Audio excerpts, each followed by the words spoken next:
Is it time? It is time for us to do what we have been doing, and that time is every day. We'll know in a very short period of time, but it looks like it could be something that will be not good. Believe me, not good. I see issue with that. And again, hey. You're not going to be able to insult your way to the presidency. That's not going to happen. I don't know who created Pokemon Go, but I'm trying to figure out how we get them to have Pokemon go to the polls. I'm Ted Cruz, and my pronoun is kiss my ass. So when you think about it, there is great significance to the passage of time in terms of what we need to do to lay these wires, what we need to do to create these jobs.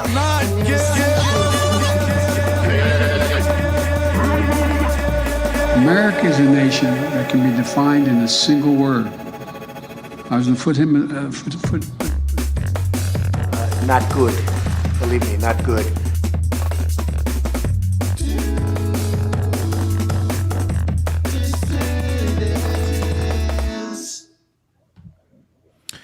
Good afternoon, dissidents. Welcome one and all to a special Sunday matinee edition of the Do Dissidents podcast. My name's Keaton Weiss, and here live from the beautiful city of Rome, Russell Dobular. Ciao! Ciao. Ciao, everybody. So, just to answer people's questions, if you're subscribed to our Substack, you know this, and certainly if you're a Patreon member, you know this, but the reason for the 4 p.m. start time today is because my oldest child, oldest by 1 minute, I do have twin boys, apparently caught my youngest child's mono, and he's having a pretty rough time today, and so he is struggling. And since, you know, fevers tend to spike at night and shit tends to get real at night with illnesses like that, we thought it best to make sure we did this early so that we wouldn't have to cancel it if an emergency happened at night. So that's why we're doing it at this special time. And it works out for my friend Russell Dobular, who's going to Pompeii tomorrow, so he doesn't have to wake up in the middle of the night to do a 3-hour show. That's very nice.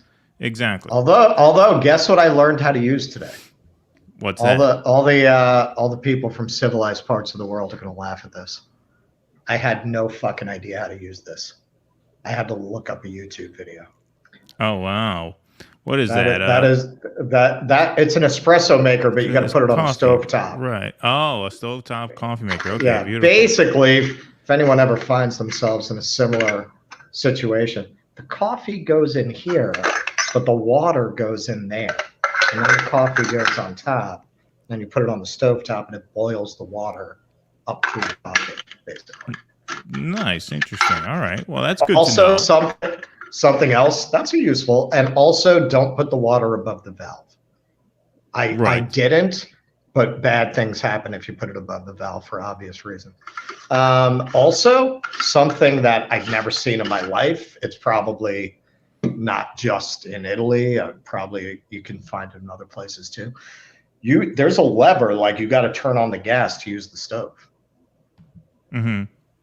Like you got to turn it on, and then you got to like light it with a lighter, burner by burner. Oh, like otherwise, the gas is just like off. Like you gotta turn a lever on to get the gas. Then you turn the knob on the stove, and then you light the burner.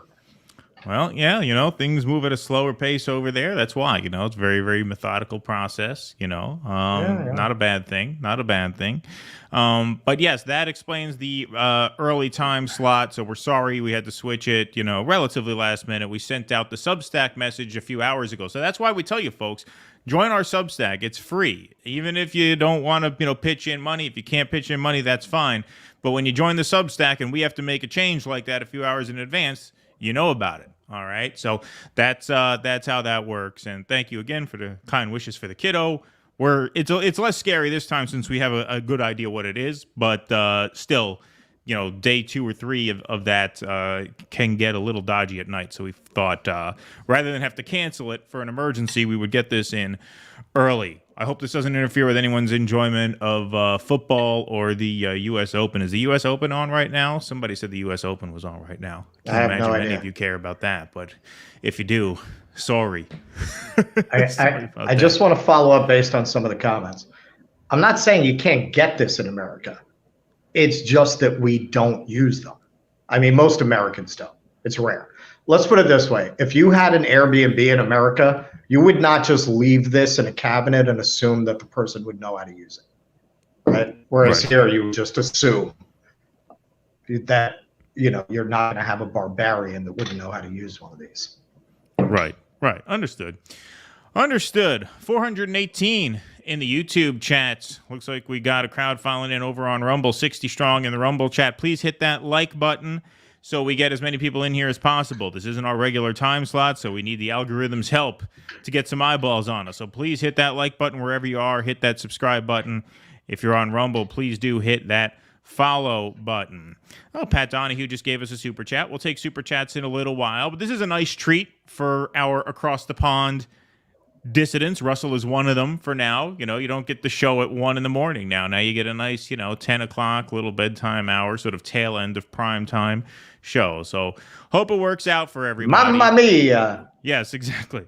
But let's get the party started right now. We have a lot to talk about, obviously, and so let's get right to it. Rumors have been, you know, abound for a while that Joe Biden is perhaps not going to, when all is said and done, be the Democratic nominee because he is getting old. But in recent days, those rumors have been intensifying quite a bit. quite a bit. So much so that we're now seeing a barrage of reporting on internal conversations at the Democratic Party. Here's some of that in The Hill. Democrats wake up to red flags over Biden's latest poll numbers. This is from The Hill. Democrats woke up Thursday to yet another poll showing a large percentage of voters are concerned about President Biden's age and data that showed most GOP primary candidates fared well in hypothetical matchups with Biden.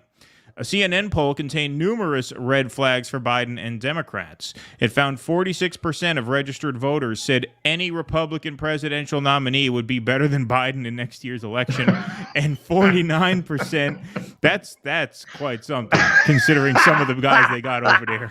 You know, Mike Pence, right? Asa Hutchinson, right? Any of them. That was, I mean, we'll get to it, but yeah, I mean, that's like in the next paragraph. That is because they start well, no, it's a little further down. They start naming like people like Tim Scott, you know, like they're all beating Biden by, okay, it's within the margin of error.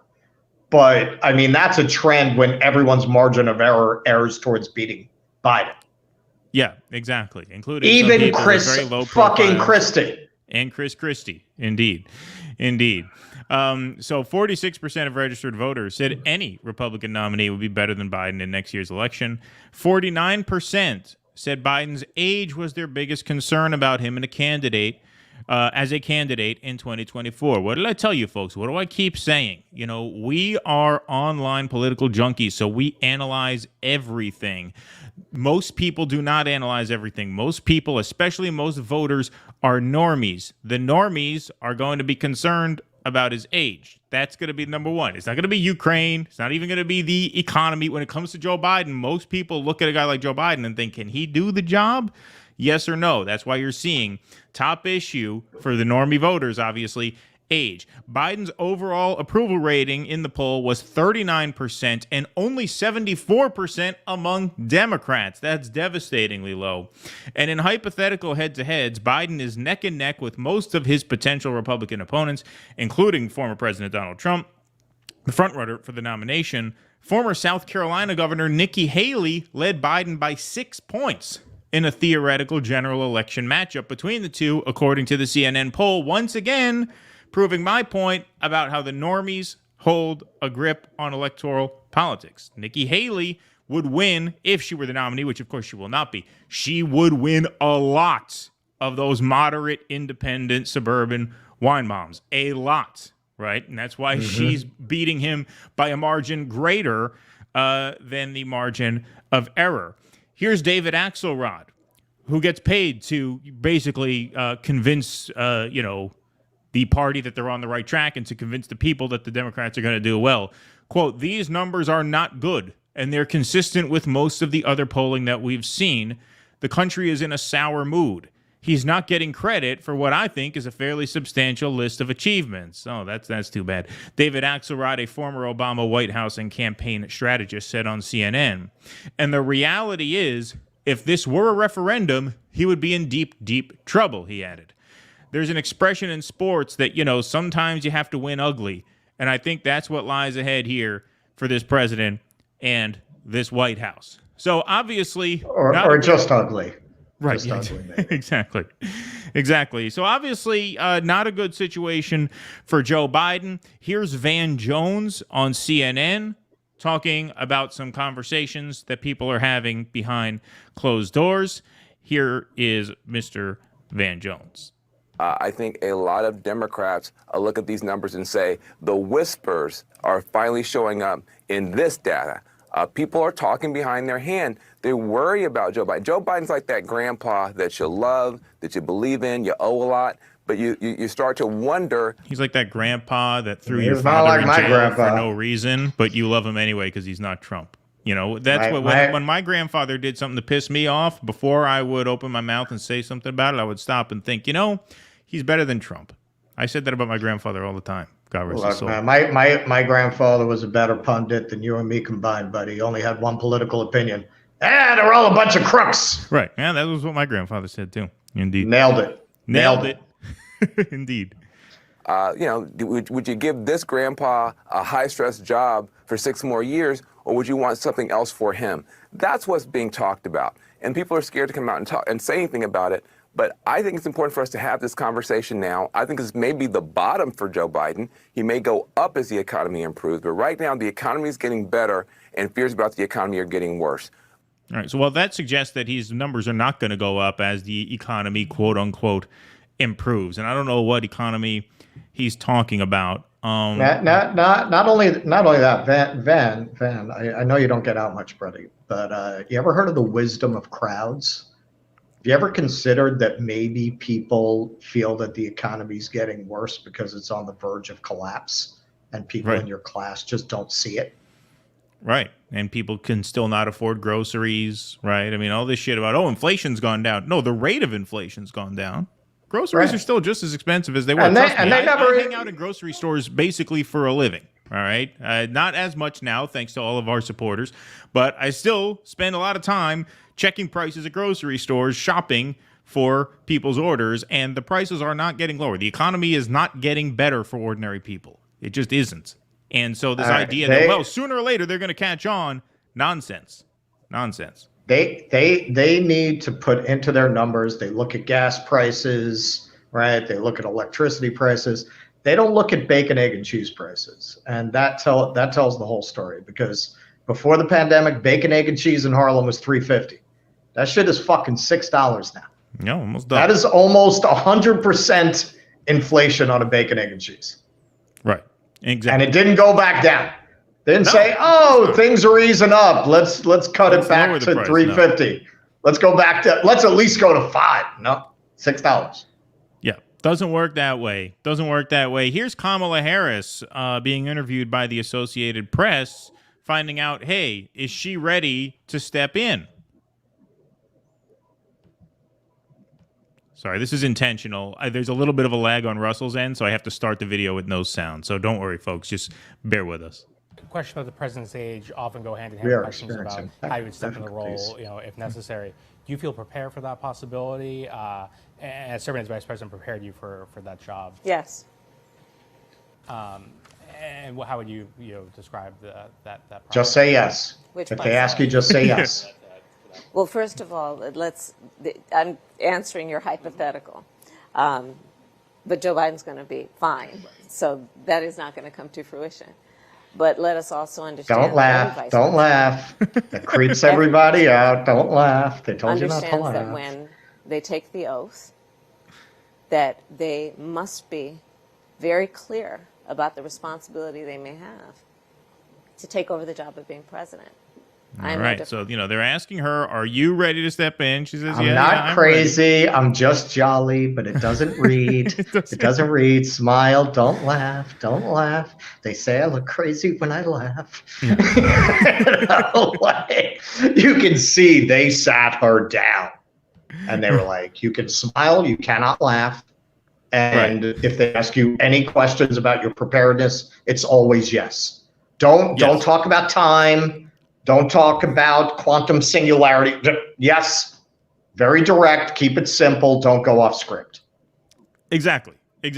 Short, sweet. So the answer there was not our usual, roller coaster ride of a Kamala Harris answer for reasons that Russell just put pretty well. The story there is that they're asking her, "Hey, are you ready to step in?" Here's Chuck Todd asking Gavin Newsom, "Hey, what do you think about stepping in if it's not Biden?" Here's Newsom's answer. President Biden doesn't run. Why shouldn't we consider you a likely candidate? I think the vice president is naturally one lined up, and the filing deadlines are quickly coming to pass. And I think we need to move past this notion that he's not going to run. President Biden is going to run, and looking forward to getting him reelected. I think there's been so much wallowing in the last few months and hand-wringing in this respect, but we're gearing up for the campaign. We're looking forward to it. But you hear these calls privately. What do you tell these donors who are wallowing? Time to move on. Let's go. And am I supposed to interpret that comment about the vice president that if for some reason the president chose not to run at this point, that's the everybody rallies around her? It's the Biden-Harris administration. Maybe I'm a little old-fashioned. Yeah, maybe I'm a little. All right. Now, here's the issue that they're going to have. Okay, so I just took a big old 82-year-old Joe Biden load down my throat. So you remember that when I need your backing in the next cycle. Well, that's part of it, is he's signaling that he's going to cooperate. But I think another big part of this that I've been saying for a long time, the main problem that the Democrats are going to have if they don't want to run Joe Biden, if they want to boot him off the ticket, A, Kamala, biggest problem they have. And then the second problem is connected to that, because given how unelectable she is, I mean, forget it. She's at least a 40-state landslide for the GOP, no matter who they nominate, right? It'll be like the biggest landslide since Reagan. Oh, yeah. Oh, yeah. Absolutely. No doubt. It'll be like Reagan-Mondale redux. Absolutely. Absolutely. But the second problem that they have is that it's going to be very difficult to get someone like a Gavin Newsom or even like a Pete Buttigieg, right? It's going to be very difficult to get someone who has presidential ambitions to volunteer to step up this cycle. Because if they step up this cycle, they will be doing so because the party is in a lot of trouble, which handicaps them from the outset. It's a very tough year to win in a year where you're forced to acknowledge that not only is the president a non-starter, but the vice president is a non-starter. So you go into that extremely weak. So someone like Gavin Newsom, whose eyes have been on the Oval Office for the past couple decades, why would he take his shot now when it's likely to fail? Why wouldn't he just wait 4 years? Same thing for Buttigieg, same thing for Amy Klobuchar, same thing for whoever else is waiting in the wings. Why would they take a shot in what is almost certainly a doomed year if it comes to that point? That's a big problem that they're going to have. That's one of the reasons why I think rumors about Michelle Obama have been circulating, because she has the opposite of presidential ambitions. She's on the record saying she doesn't want it. So if they have to force someone into there, it could be her, because, you know, she hasn't been planning on doing this for decades anyway. But that's a big, big problem that they have, is that they have a president who's likely a zero, a vice president who's definitely a zero, and then they have everybody else who's like, well, why would I jump in a year where I'm likely to lose, where if I wait 4 years, it's possible I could win, especially if Trump becomes president, because then there's going to be no incumbent in 4 years. So they'll have a better chance to win. All right, I'm going to give this a try. Oh, there you go. It worked. I hear it. Okay. He was a little late, but I heard it. Beautiful. Beautiful done. Absolutely. Little delay on it, but we made it happen. Okay, yeah. Michelle Obama is that perennial fantasy football pick. She's not running. She's not running. She has enough sense. She saw what that's about. They got their fucking Netflix deal.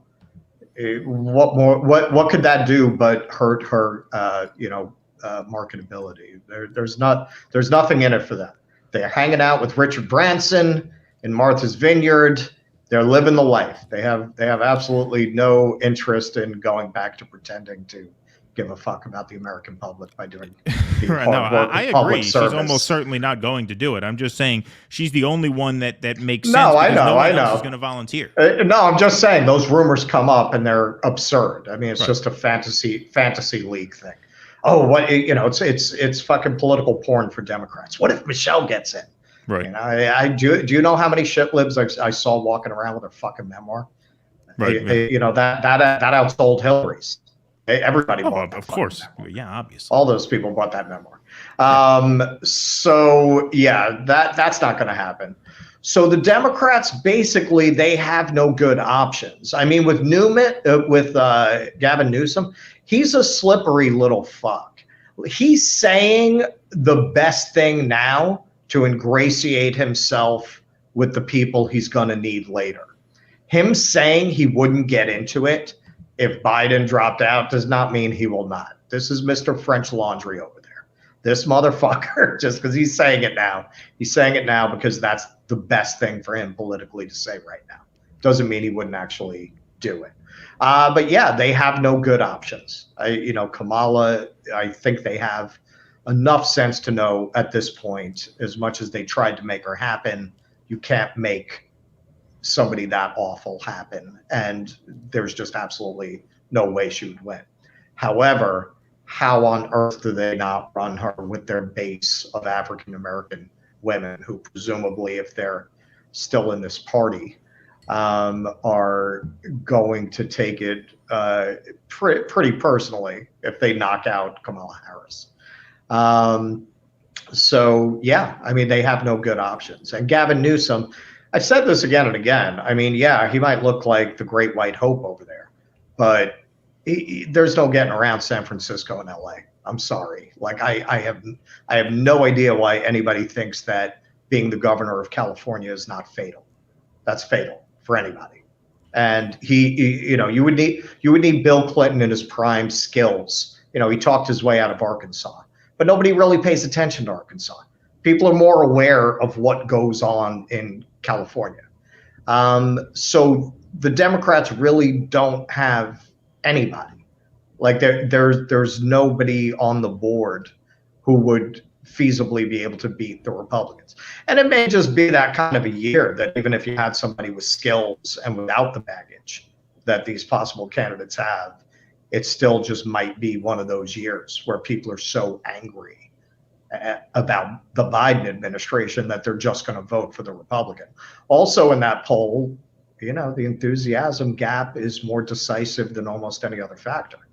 And Republicans are much more enthused about voting. I think it was like a 10-point difference. It was like 62-72, something like that. Oh, yeah, I don't remember the exact number. When you have that kind of a difference in morale and motivation, I mean, that can be decisive in and of itself. I think the difference in morale and motivation is due in large part to Biden's failings. I actually think that the right candidate could win on the Democratic side, given Trump's negatives and given, the Roe thing and all that. I think a talented candidate could actually win. I'm not sold, as our friend Nick Cruz says, he's not sold. I agree with him. I'm not sold on the fact that Democrats can't win next year. I'm not sold on that at all, because the Republicans have a lot of problems of their own. Trump's negatives are very, very high. They do. And they're not going to be able to take the abortion issue is deadly for them. And they're not going to be able to take the nomination from Trump without dividing the party. Right? Even if Trump loses the nomination in the end, it's going to come at great cost to the unity of that party. So Democrats can absolutely win, but they are stuck with a giant problem. Not of a with who president they who have, falls asleep when he's on the stage, and Kamala Harris, who can barely keep it together when in an interview, right? And the big question is, who steps up if neither of them are viable? Because that weakens the party as well. I agree. Like, if they found, I don't know, somebody with talent, I guess, but there is no such person in their ranks. Yeah, no. Nobody that we know about. No. There's nobody who's a feasible nominee for them who could beat the Republicans, in my opinion, even with the Republicans' baggage. That's why it would be Michelle if she would do it. That's why that makes the most sense to me, just from a pundit standpoint. But again, she's never expressed any interest in doing it. She's unlikely to start now. All right, let's take some super chats and then let's move on here. David Kennedy, thanks for the $5. Getting one in early. Yes, you got this in, I think, this morning. Can we just say straight out that Krystal-Kyle are total frauds, scumbag liars for the DNC? Yes, I think we can at this point. Yeah, I think we can. I was honestly shocked by it, and as you know, we're not the biggest fans over here at this point. No, I mean, I said in the thumbnail that was maddening. It was absolutely maddening. Watching that interview, and we'll get to it. That's like the entire second half of the show. But watching that interview, I actually had to pause it every minute or two and just run down my commentary in my head, just like we're on the show. Just like we paused it, because it was too much to process all at once. It was absolutely awful. We have a ton to watch from that interview. We have a lot of video to get through. NLRB, says Mosaic. What about the NLRB? Will somebody please think of the NLRB? Never mind World War III, insider training, Dems, inflation, no minimum wage, no student cancellation. NLRB, yeah, exactly. We have a whole segment about that. Thank you, Mosaic. That's one of the pieces that we are going to play. We have, what do I have? I have 5 different clips backed up from that interview. So we got plenty to say. Do not worry. Sit tight. Pokemon Go smash that like button, says DC. Thank you very much. We appreciate that. Thank you. Program note, just to be straightforward, I know we said we were going to do some more of the Jimmy Cornell thing, but because this Krystal-Kyle thing was so huge and so long, and obviously Russell's over in Italy, we didn't have time to prep both. So I'm sure the Jimmy and Cornell thing, I'm almost positive it can't not come up on tomorrow's post-duopoly show, which I will be doing at 8 p.m.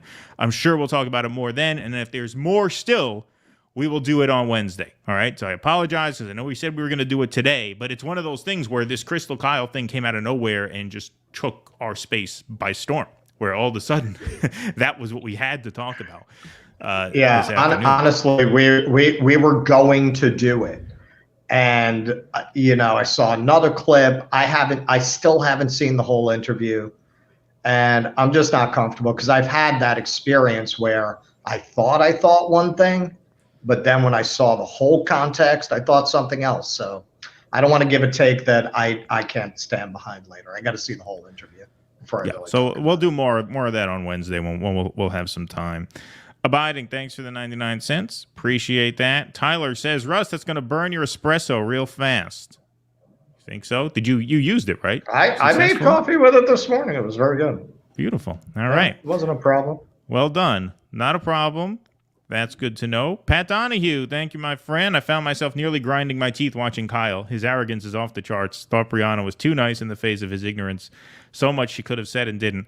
Briahna had a couple of great moments towards the end, though, where she said things that it was really important for her to say. And so we will get to that. But thank you, Mr. Donahue. Appreciate that. DC, thanks for the $2. Krystal and Kyle, paid DNC influencers for millennials. May as well be. NLRB says Mosaic equals the parliamentary, the same game used in a different way. I think you mean the parliamentarian, but that's okay. It's Don Draper from Mad Men. It's toasted marketing trick with cigarettes. Meaningless. We will get to that. Don't worry. See, I told you this is a hot topic today. All right, we'll take more super chats. I mean, for good reason. It was absolutely. Fucking. I couldn't. Like Kyle really, they both did. We'll get into it. I don't want to get too deep into this right now. What a fucking asshole. What a little dick motherfucker, man. Like it was really like a satire of themselves. Like they've become a caricature of, like, if society cared enough about alternative media, you could easily do a parody of that. Like they are, okay, if Christopher Guest decided to do, a kind of Spinal Tap Best in Show movie about the absurdities of independent left media, you could just show that interview and and Krystal and Kyle would play like great improv comedic acting about, where they're playing like these really out of touch, repulsive, independent media people who clearly just want to be on cable news. Right. Yeah, exactly. You get Catherine O'Hara, you get Harry Shearer. Mm-hmm. Get the whole ensemble. Bonzo Beans, thanks for the $1 over on Rumble. Thanks to Jake, who's in the booth, fielding Rumble rants and Rockfin tips. So thank you guys wherever you're watching. And thank you for these donations. They're very helpful. Are you asking when we're going to get T-shirts? Because you asked this same thing. I have one more adjustment that I have to make in the merch shop, and then it's coming online. So by Wednesday, it'll be online. So that'll be awesome. So if that's what you're asking, we got you. Coffee maker, they call it a Bialetti, invented in Naples. Quite common in Western European countries. By the way, Bonzo Bean sent you a lovely email, Russell, that I got to forward to you. All about your trip. So I will forward that to you. I meant to do it, but why don't you ever tell me the nice things? You're only like, watch this video that's going to make you want to put your head through a wall. Yeah, right, exactly. It's the only communications I get from this motherfucker. Indeed. All right, this is an interesting question. I'll take this one for now. Stone 122112, because football season is starting today. I mean, it started the other day where the Lions upset the Kansas City Chiefs. But Bill Maher said he roots for both the Jets and the Giants. Isn't that a faux pas, or is that a thing? I'm less a football fan than a baseball fan. I'm a Yankee fan. All right. Now, I'll root against the Mets if they play the Yankees. But when the Mets made a World Series run, a few years back, I was rooting for them in the postseason. Like, I won't root against them just out of spite. If they're playing my team, I'll root against them, obviously. And there's more rivalry there if they're playing my team. But yeah, no, like, I mean, I can't answer the question about football because I'm not a big football fan. I like watching it, but I'm very casual about it. I don't really root for any specific team. But I hope that answers your question there. It's a faux pas among diehard fans, I would say, but not necessarily amongst the broader population of New York sports fans. All right, next segment here. Quick one, light one, but Jimmy Fallon is apparently canceled. Chaos, comedy, and crying rooms inside Jimmy Fallon's Tonight Show. This is from Rolling Stone. 16 current and former staffers say Fallon's erratic behavior spoiled their dream of working on The Tonight Show by Kirstie Lee Yandoli at Rolling Stone. Let's take a look at this article, shall we? We can. Did it spoil your little dream? It spoiled your little dreams, your Hollywood paywalls, dreams. Blocked. Rolling Stone. Mean man ruined your dreams. Rolling Stone paywalls their articles, like all of them, and we absolutely will not pay for a Rolling Stone membership. We compromise ourselves because, look, WAPO and New York Times, evil propaganda rags that they are papers of record in this country, and so we really can't do a news and politics show without access to those papers. Rolling Stone, on the other hand, they break like 3 stories a year, and 2 of them happen to be bullshit.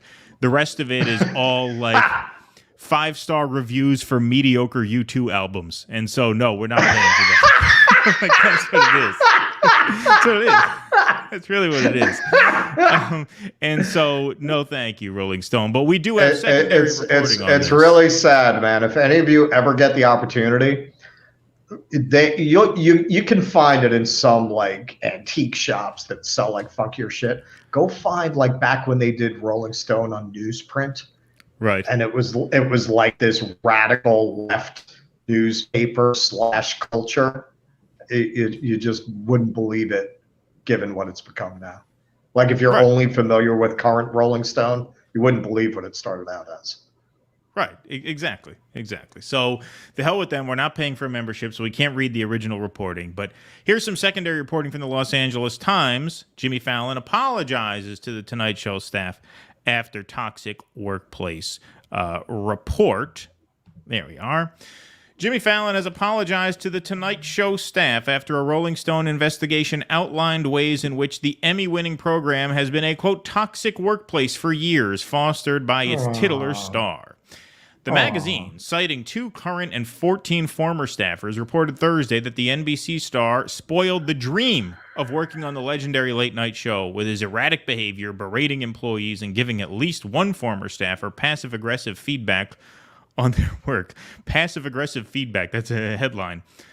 All of my feedback for Russell is passive-aggressive. He would have quit a long time ago if that were a deal breaker. It's like all of my compliments of his work are passive-aggressive. I wouldn't bet on any past Athens. Exactly. The issues affected the employees' mental health and came from the top, with Fallon's behavior allegedly trickling down through a revolving door of leaders on the program.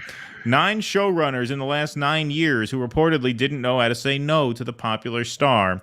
Staffers alleged that, quote, it was common knowledge behind the scenes that there are good Jimmy days where Fallon's wit and charm and creativity on full display, and bad Jimmy days, wrote Rolling Stone's Kirstie Lee Yandoli. Sounds like a scandal. Good days and bad days. Oh my God, the horror. Duke! The musicians say that Beethoven behaves erratically. Right. Well, we must get rid of him. We can't have that. We can't have the musicians exposed to that. After the magazine published its report Thursday, Fallon apologized to staffers at an all-hands Zoom call that same day. He was said to be joined by showrunner Chris Miller, who came on as an executive producer in 2022, and apologized for the troubling behavior cited in the Rolling Stone story, the magazine said. It's embarrassing and I feel so bad. Sorry if I embarrassed you and your family. That's not bad, right? That's it's pretty like a good. goofy Trump. Pretty Sorry good. if I embarrassed you and your family and friends, Fallon reportedly said during the meeting, according to Deadline. I feel so bad and I can't even tell you. He also reportedly admitted to doing embarrassing things in the past, but never intended to create the type of atmosphere on the venerable talk show. which was long hosted by Johnny Carson and then Jay Leno. Among those who have countered the report, this is a bit later on in the article, is legendary comic Jerry Seinfeld. So here's one of the examples that they cited. The Seinfeld star was mentioned in one of the uncomfortable and awkward incidents cited in the Rolling Stone story. 2 employees told the magazine that they remember witnessing Fallon scold a crew member for holding a cue card during an episode that featured Seinfeld, and that the comic told the host to apologize. However, following the publication of the article, Seinfeld sent the following statement to the magazine, quote, "This is so stupid. I remember this moment quite well. I teased Jimmy about a flub, and we all had a fun laugh about how rarely Jimmy is thrown off. It was not uncomfortable at all. Jimmy and I still occasionally recall it and laugh. Idiotic twisting of events. Other staffers have defended the program in follow-up stories and People and ET Online as well, saying that the Rolling Stone story, quote, completely misrepresents the atmosphere at the Tonight Show." Sounds like it to me. Sounds like it to me. I mean, this sounds like a hit piece. Okay. Yeah, a couple things. One, this is because he interviewed Trump. I am betting if you want to go and talk to the jealous, step on anybody to get ahead people who'd be working on one of these late night shows and encourage them to spill the tea about the boss, they're going to do it. You do this with pretty much any show, you're going to get some people. Now, look, is he maybe a more volatile personality than Seth Meyers? Yeah, maybe. I mean, the fact that he's burned through that many showrunners suggests that there's probably something to the idea that he's temperamental. And I hate to use Jimmy Fallon as an example because I don't consider him, one of the great comics of all time. I'm sure he'll be completely forgotten by history. He's not going to be remembered as one of the notable comics of his age, except for having been associated with the twilight years of a once great and famous late night show. Right. However, in the arts, there are a lot of people who are fucking dicks. And even if they're not dicks, they're often very difficult. And those are very often, not always, but very often, the most talented people that you will ever work with. So by creating this new standard, and I knew it was going to come to this because I know the people in this field, that once you opened the door to everybody who has an issue with the people in charge can go running to the press and make it sound like they were horribly abused, they're going to do that. Remember, these people are cutthroat savages. Okay, if you if you empower them to pull down the people above them, they're going to take that opportunity. Not everything is abuse. He didn't touch anybody's pee-pee as far as I can see from this report. Nobody's suggesting anything like that. He has bad days. There are days when he's a fucking asshole. And he was passive aggressive? Shut the fuck up, you little punks. This is what happens. Some of the guys who wrote for the original Saturday Night Live, they got fucking hired right out of fucking working in a deli. Literally. Fucking cutting sandwiches. They got hired to write for Saturday Night Live. You think anybody writing at that level is from that kind of a background today? It's just like what's happened with journalism. They all come out of very good schools. They all come out of decent backgrounds, at the very least middle class. And they're a bunch of little bitches, man. They now that you've opened this door for them, they're going to take it. And I can tell you, as somebody who has fucking had people crying because I kept them to rehearsal until 3 o'clock in the morning because the show was going to suck otherwise. You know what I always came to find?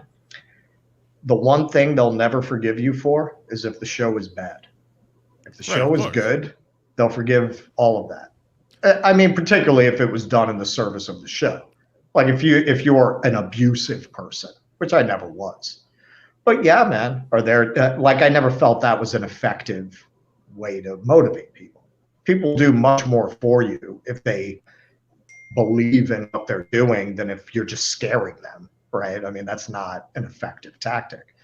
Are there times when you're trying to organize a bunch of extremely emotionally volatile people, and you need them to stay an insane number of hours in rehearsal because you know the show is going to be fucking terrible if they don't? Are there times that you have to intimidate people? Yeah. Are there times that you have to play on their psychology? Yeah, there are. Otherwise, the show's going to suck. And in the end, they'll hate you for that more than they're going to hate you for that time you kept them until 4 a.m, right? Yeah, and on a show like this, it doesn't even apply because the tapes at 4. That doesn't apply. They're in the union. They're in the union. I'm making a point that you cannot create a standard where people being emotional, temperamental, erratic, you cannot in the fucking arts make that a hanging offense. You can't, because you'll get rid of all the best people that way. And maybe that is one of the reasons that all this stuff, it can't hold a candle to what came before. You know, I look at a lot, I've been thinking about this a lot while I'm here, and I'll get into it more when there's more time and it's, you know, more space for that subject. You know, throughout history, you have iconoclasts, and you have iconoclasts of different kinds, you know, and we in the West, we tend to idealize iconoclasts, right? Sometimes iconoclasts shatter what's old and make way for what's new. Sometimes iconoclasts are just jealous of the greatness of their betters in other ages and in other times. And they just want to tear down their accomplishments because they know they can never do anything that good. And I think that's what we're facing. And again, it's funny to be talking about this in the context of a comedian that I don't consider one of the great talents of his age. But there you are, you know, the entire art scene and the kinds of people who are being advanced in it are the kind of people who are going to go to HR, right? They're going to go to management. We're creating that kind of a culture, and that is a context. You're not making widgets here. You're making art, and the people who make it well tend to be a little fucked up. And if you're going to create a standard where people who are a little fucked up can't work in that business, all you're going to wind up with are Teletubbies. Well, Fallon also had a reputation because, you know, when you work with, you know, actors, theater people, film people, as, you know, I did a little bit, you know, in New York, even a lot of the tour guides, even when I was out of show business, you know, to the limited extent that I was ever exposed to it. A lot of your tour guide friends are actors and things like that. Fallon always had a reputation of being a pretty nice guy. In fact, the first thing I heard about Fallon was not when I was doing tourism, but when I was doing the street canvassing. You know, the first job you get when you go to New York and you're desperate to get some money coming in is you sign up for one of those Save the Children things where you try to get people to adopt a kid, you know, overseas.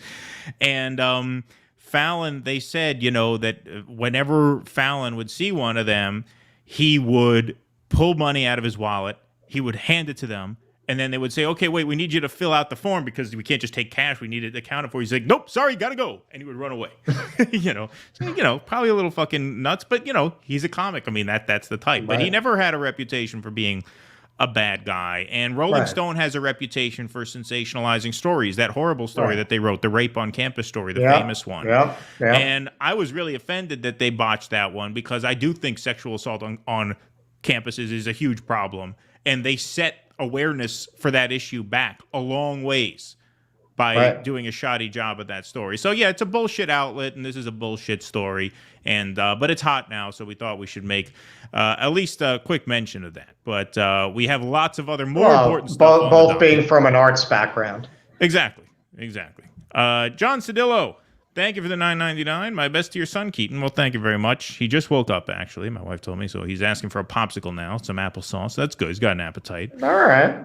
The Krystal-Kyle Briahna Joy Gray interview was frustrating, but very revealing. Yes, it was. Kyle's contribution to the convo seemed to dispel the assertion he is not a DNC shill.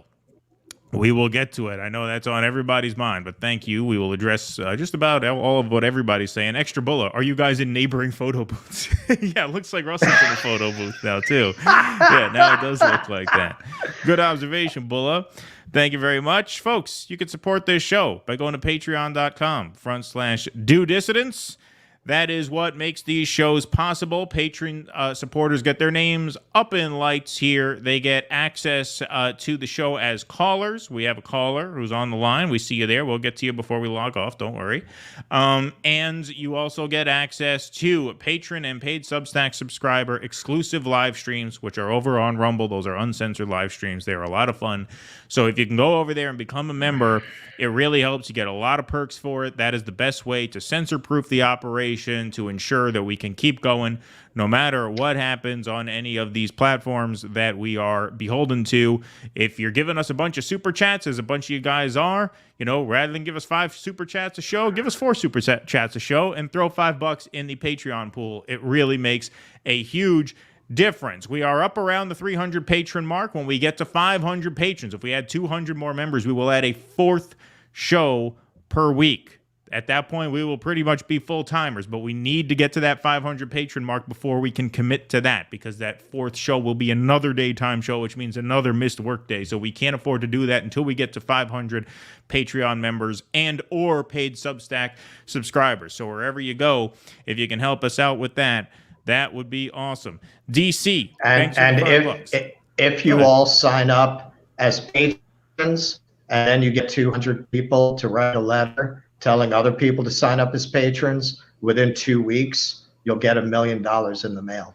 Yeah, right. Yeah, Russell has an in with the Nigerian prince over there that he met in Rome. Exactly. DC, I don't know why more people don't use the chain letter fundraising technique in our space. Yeah, right, exactly. Yeah, exactly. To be fair, Joe and Kamala weren't the most popular candidates in 2020, but yeah, okay, gotcha. Cough, cough. Is that what Pasta was getting at? Because DC knows Pasta, and DC was sending some super chats Pasta's way, and then Pasta cut himself off towards the end of the stream and said, I don't want to get into that because I don't want to get you in trouble. Even though YouTube apparently allows us to talk like that now. He doesn't trust him, and I don't blame him. So thanks, DC. Anthony Manalokas, presidential candidate. You're running for president, too? Oh, we should get you on the show. Maybe you should go on the Vanguard. Yeah. Maybe they'll support you after Marianne is done. Trump will win because our people have somebody. Our people hate war more than Hillary Clinton. Carlos Castaneda, that kind of thing. Trump will win because people hate war more than Hillary Clinton. Working people stick together. Again, when it comes to predictions, I think it's extremely difficult, especially if it's Trump and Biden. You got 2 candidates with extremely high negatives. You have a legal calendar that's an obstacle for Trump. It's very, very tough to predict the general election outcome, although given the polls now, it's really not possible to say that Trump doesn't go in the favorite, despite that, in a head-to-head. Yeah, he's the favorite. He's the favorite. I mean, you can't really deny that. He's winning in the polls. My numbers are better. I have better numbers. I loved how his hair matched the wall. Look, even Krispy Kreme is beating Joe Biden. Right, exactly. Yeah. Mr. Fancy Pants says, I loved how copyright, trademark. You can't steal that, Donald. Right, exactly. I found the whole debate hilarious, to be honest. Yeah, that's true. His hair looks actually white now, not blonde. It looks like actually white hair. Jimmy's title for the Cornell interview was Vanguard-esque. Yeah, I mean, he was not happy with how it went, and so he titled it accordingly. What did he say? What was the title of it? He did a 45-minute commercial for Joe Biden. That's how he titled that. But we will see. We will cover more of that on Wednesday. Is that how he titled it? Time to catch up. Yes, indeed. So if you're looking for it, that's what it is. Oh, wow. Yeah, that's bad blood right there. Yeah, in its entirety. Wow. Okay. I will watch it on the train to Pompeii tomorrow. Beautiful. There you go. Wonderful. Martin R, thanks for the 1999. Mono is a bitch. Yeah. My guy he's sleeping all day. That's what they say. Mono makes you really tired. And when Beckett had it, he had a rough time, but he didn't sleep as much. Sawyer's really sleeping this one, which is a hopeful. I mean, that's good. That's what you need. You need rest. So thank you for those words. Kurt Riker, thanks for the $9.99 super sticker. We appreciate that very much. Jake, which scroll are we on? Are we almost done with the patron scroll here? If we are, just let me know in the private chat, my friend. Oh, I see. We got one more to go. Perfect. Thank you. So, yes, you can go to patreon.com and support the show. You can also join our Substack. So today, it's a perfect example of why you should all be signed up at our Substack, even if you sign up for free. because we had to change the time due to a last minute thing. So if you sign up to our Substack, you'd have known at 1 o'clock that we were changing. So you'd have had time to adjust all your plans. You'd have had time to call your uncle and say, sorry, can't watch football today. I got to watch Due Dissidents at 4 o'clock, right? You got all the notice you need when you join our Substack. So go there for free if you have to, all right? It's very, very important. And if we do a show that's only on Rumble, then you'll know, okay, this time tune into Rumble, right? Whatever. You can always get an STD test. Right, yeah, exactly. Just reschedule. Indeed. We're at 928 in the YouTube chat. Let's hit that like button, folks, shall we? Let's see if we can get over 1,000 in here. Between our two platforms, our two main ones here, YouTube and Rumble, we are over 1,000 already. We love to see that. But let's hit that like button and get some more bodies in here. All right, let's move on. We have really one more, technically two more, although our last two segments are pretty connected, as you'll see. But we had some news here. We're not doing the pictures? Oh, shit, I forgot about the pictures. Sorry, no, we have to do the pictures. Sorry about that. I'm doing them out of order. But there. This is some pictures from Rome. Okay, all right. So listen. We've had a lot of controversial takes over the year and a half or so we've really been active on YouTube. But nothing, I think, has exploded with more controversy in the comments than my assertion that nothing really happened after the Renaissance. I think because of our promotion of classic metal, we've got a lot of Baroque heads in our audience. So, look, I'm a big enough man to admit when I was wrong. And now seeing Bernini's The Ecstasy of St. Teresa with my own eyes, I must say, the Baroque is not Baroque. The Baroque is awesome. And that sculpture was amazing. So retracted. I retract my disdain for the post-Renaissance period. Beautiful. That was an amazing thing to see. Now, I will say, having looked at a lot of fucking Christian art over the last week, as you can imagine, in fucking Rome, the Vatican, the whole thing. That stuff's pretty gay. I mean, it's very ironic that the Catholic Church spends so much time persecuting gay people. I mean, now Pope Francis seems a little maybe it's not so ironic. Maybe you're onto something. That's a very popular theory. Listen. Okay, all right. And Saint Sebastian in particular, the entire Catholic laity wants to date Saint Sebastian based on the art that I've seen. Look at this. How do you interpret this? If that is not a come hither look, I don't know what is. And pretty much every very handsome man, very, very inviting. I don't think I saw any portrayals, particularly of Saint Sebastian. They have a thing about Saint Sebastian. You know, he's got the arrows through him usually, but he's always, you know, kind of posed, very, you know, hey, what's going on? Can I buy you a drink? You know, he's always got that look going on. So, you know, it's kind of amazing to me because honestly, the homoeroticism is so pronounced. It's just amazing that the popes didn't say, what is this? I ask you to do a Saint Sebastian. You give me a playgirl. You know, like, how did they get away with that? You know, like nobody noticed. That's what I really don't understand about it. Nobody noticed. No, I went. I went. You went, right? Yeah. The picture I sent you the other day from overhead. I climbed the dome of St. Peter's. I climbed to the top. Oh, okay. All right. And then that shot was taken from overhead. We will produce these pictures once we get. Yeah, we'll get more. This is just a sampling, and then Russell also went here in his Mussolini pose. Yes, that is Il Duce d'Abular. I sought out the actual infamous balcony from which Mussolini gave his speeches, and did my best Mussolini. That is when you are a real fucking geek. When you make a point of finding Mussolini's balcony and pose in front of it. But that's the one. Was there a crowd there? Were there Palazzo other people who Venezia. I did not get the impression that your average tourist knew that. Right. or if they did, they didn't would want feel a need to do a photo op there. Yeah, exactly. Yeah.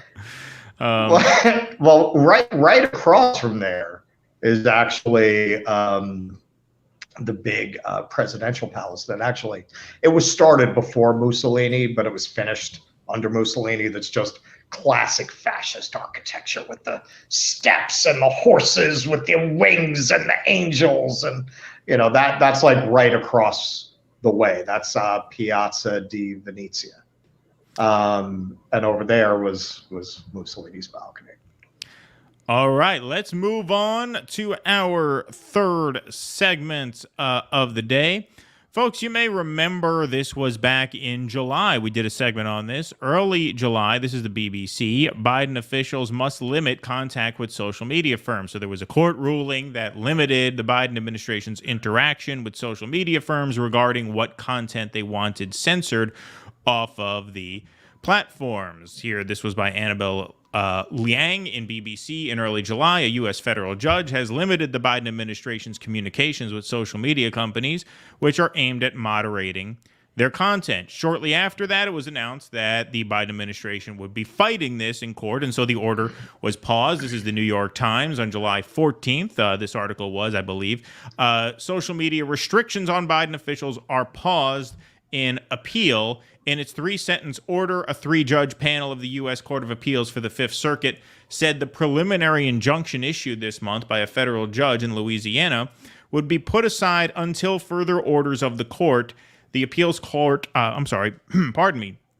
also called for expedited oral arguments in the case. Well, now we have a ruling here. Glenn Greenwald put out a Twitter thread explaining what happened here. In one of the most significant First Amendment victories in years, a Fifth Circuit panel, only one of whom is a Trump appointee, rules that the Biden White House, the FBI, the CDC, and the Surgeon General violated Americans' core free speech rights by coercing big tech to censor on command. You can see the highlighted piece that he put in yellow there. A group of social media users in 2 states allege that the numerous federal officials coerced social media platforms into censoring certain social media content in violations of the First Amendment. We agree. Now, Glenn is accentuating the positive here, as it says, because it wasn't as broad a victory as he's making it out to be. Because if you notice the unhighlighted text, but only as to some of these officials, which Glenn does address a little bit later on in the thread. So the ruling does not prohibit all federal officials from contacting social media companies as to what they want and what they don't want on their platforms. They did, however, rule that what I would argue, and actually what he argues as well later on in this thread, the big four are prohibited now from coercing social media companies. The big four, in his opinion and mine, the White House, the FBI, the CDC, who we love, by the way, should take all of their advice, do whatever they say, right? We're not going there. We love the CDC. We should go to their website, check it out, and base any and all matters of personal health on what they say. We love the CDC. They're amazing. They're fantastic. They will not let you down. The CDC should really be the kernel of the future world government. Right, exactly. That's how much we support it. That's how much we support it here at the Forced Compliance Podcast. We believe the CDC is the beginning of the United Federation of Planets. Indeed. Absolutely. Absolutely. Can't argue with that. White House, FBI, CDC, Surgeon General, those all were included in the organizations that are not allowed to pressure companies. So overall, not a complete victory, but a victory in those most important parts there. The appellate court largely upheld the court ruling from June. In doing so, it explained courts have rarely been faced with a coordinated campaign of censorship of this magnitude orchestrated by federal officials. The result was, quote, suppressing millions of free speech postings. And here you can see the highlighted text. The Supreme Court has rarely been faced with a coordinated campaign of this magnitude orchestrated by federal officials that jeopardize the fundamental aspect of American life. Sorry, didn't mean to hit that. And it had the intended result on the next page there of suppressing millions of protected free speech postings by American citizens. The court barred the agencies it found to have threatened and commandeered big tech censorship, White House, FBI, CDC, Surgeon General, as I mentioned, from further coercion of this type. It was particularly scathing about the FBI's censorship of domestic political speech. So he highlights this part of the text in the ruling. We also find that the FBI likely significantly encouraged the platforms to moderate content by entangling themselves in the platform's decision-making processes. Blum 457 U.S. at 1008. Beyond taking down posts, the platforms also changed their terms of service in concert with the recommendations from the FBI. For example, several platforms, quote, adjusted their moderation policies to capture hack and leak content after the FBI asked them to do so and followed up on that request. Consequently, when the platform subsequently moderated content that violated their newly modified terms of service, e.g. results of hack and leaks, they did not do so via independent standards, see Blum 457. Instead, those decisions were made subject to commandeered moderation policies. Per their operations, the FBI monitored the platform's moderation policies and asked for detailed assessments during their regular meetings.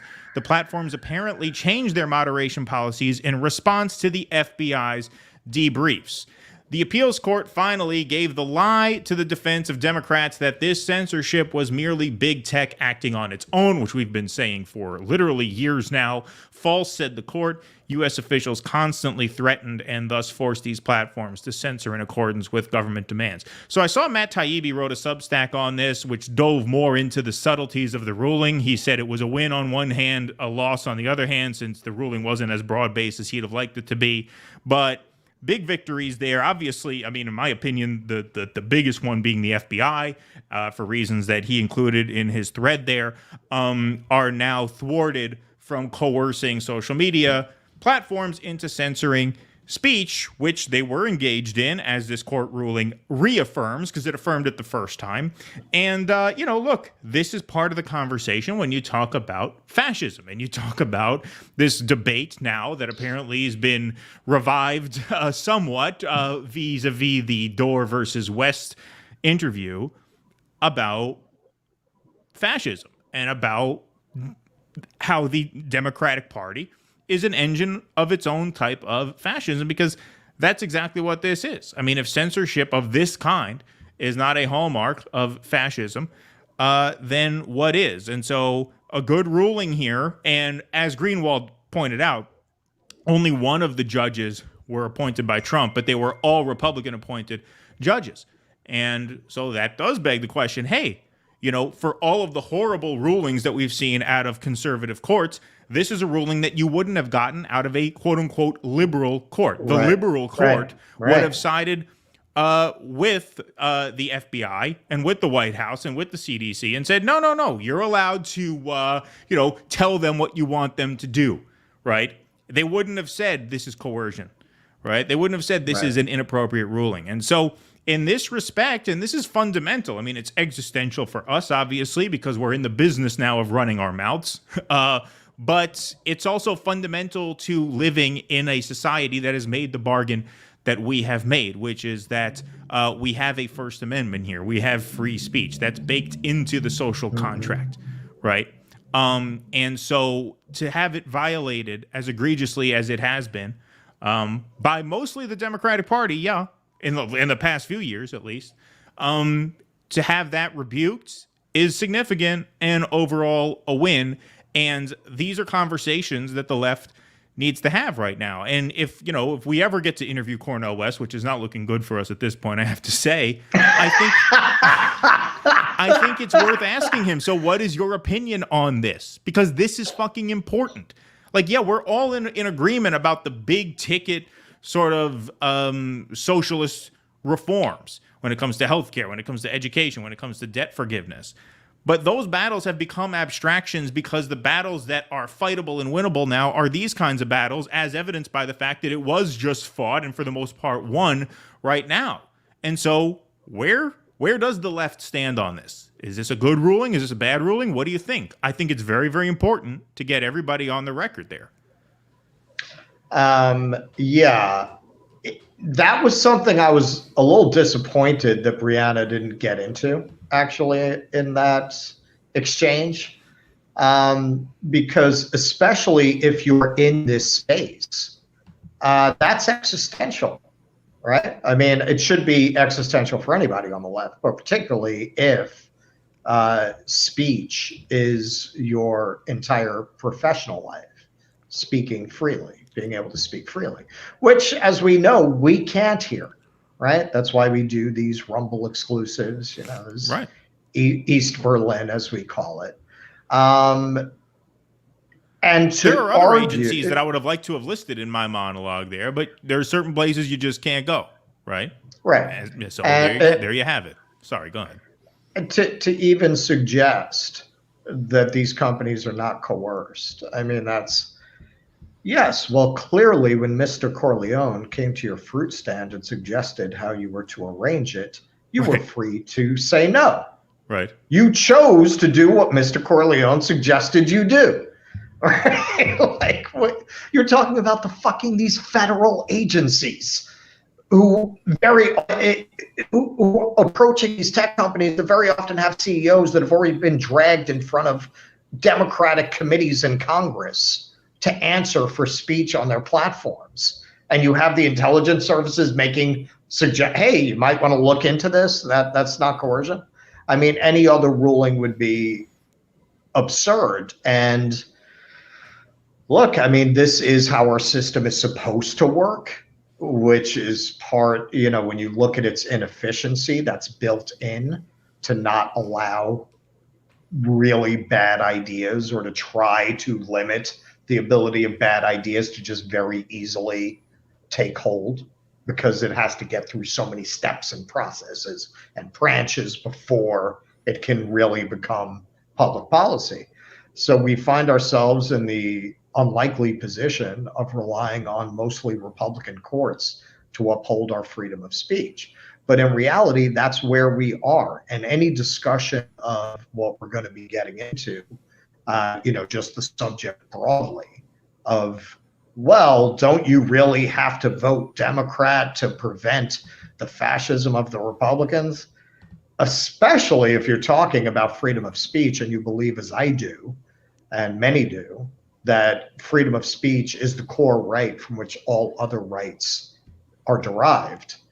Well, then ultimately the most existential threat is the party most hostile to freedom of speech. And no one can say at this moment in history that's not the Democratic Party with fucking goons like Plaskett and Wasserman Schmuck over there, grilling witnesses like it's the McCarthy era. Right. Absolutely. Absolutely. Perfectly said. Got nothing to add there. So folks, we got 989 in the chat, now 982. Let's hit that like button. Let's break 1,000. Can we do that? Can we do that, folks? Christian 999, thanks for the $5. Crystal and kids are complete grifters. Crystal and kids, I like that. Breaking points, counter points, secular talk, Vanguard boys, and Saga all work for Crystal. Monty Crystal. We actually have a surprise Vanguard segment, which just came to our knowledge this morning, really. That's our next segment. So our next segment is basically me and Zach's mom are getting back together. Right, exactly. Breaking news. Breaking news. I love Ross. Oh my God, I felt the same way about this story. I think you mean Russ, but that's okay. That's all right. Also, your commentary on the strike was spot on. Effing crybabies. Well, thank you, KN Kareem. Appreciate that. Thank you for the kind words. Thank you for the support. Eric Husso. Thanks, Eric. Does Kyle's mom allow him to stay up past bedtime? Those are jokes. Seem particularly appropriate because it really did seem at times, and there's going to be some moments in that interview where like Krystal and Briahna were having a conversation and he goes to butt in. And I literally said to myself, shut up, the adults are talking. Yeah. Like the adults are speaking here. As I didn't love any of what Krystal said, but she's articulating a point of view, whereas he was just so obnoxious, so incredibly obnoxious. That was one of the things that just made that very difficult to stomach. The establishment, thanks for the 5, Eric Husso, will use West's words against him that Trump's worse to get him to drop out, especially if he becomes a real threat. He's only human. Well, yeah, look, whether he plans to drop out or not, it certainly doesn't help assuage our anxieties when he talks like that, because you're right. It seems like he's setting himself up to be bullied out of the race. You know what I mean? So, yes. If you're saying that Trump is this fascist threat that absolutely is worse, how do you justify not dropping out of the race before it comes to a vote? Right. Right. With that logic. Like, aren't you telling us you're not going to be there on election day? Right. I mean, it seems like that's the signal he's sending, and I don't think he's sending that on purpose, because he seemed to get pretty offended at the suggestion that he may drop out, and so maybe that's not how he's meaning it. Maybe he doesn't see it that way, but that is how it plays. Like, it's not an unreasonable interpretation when you talk like that. So, all right, guys, we're going to take some more super chats a bit later on. But like I said, folks, we have a surprise Vanguard segment right now because, as you know, when Jenn Dize over at Courage News, formerly of Status Coup, she put out her expose where she published a letter that was signed by 7 Marianne Williamson staffers, or ex-Marianne Williamson staffers at the time, detailing not only staff abuse, but the grift that was the campaign, right? It wasn't just that she was abusing her staff. What these 7 ex-staffers wrote in that letter was that she has no plans to even get on the ballot in most of the states that she would need in order to even have a chance at winning the Democratic primary. So not only is she a nightmare to work for, but she's not running a serious campaign. That was the substance of that letter. Go ahead. Did you want to add something? Yes, I just want to point out, and I'm going to point this out every single show from now on, because look, Briahna was obviously, I think, for most of us, the hero in that exchange. But don't forget, she's still sitting there singing the praises of Marianne Williamson and how great she is. Not one of them, she's trying to say, well, I've got, to her credit, Briahna recognizes her privilege and says, I've got poor people subscribe to me, and what am I supposed to tell them? God, okay.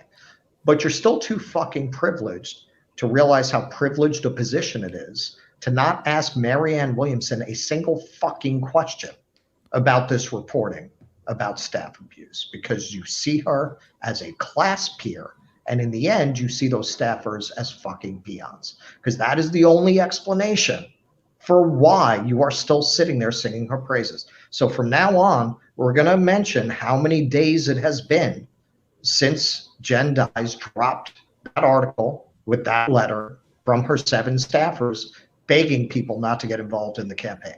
So right now it is 38 days since that article dropped that nobody has stepped up to ask her a question about it, or even mentioned it on their shows. Or even mentioned it. And we'll make a little chyron so that whenever this topic comes up, we can put the little chyron on the screen.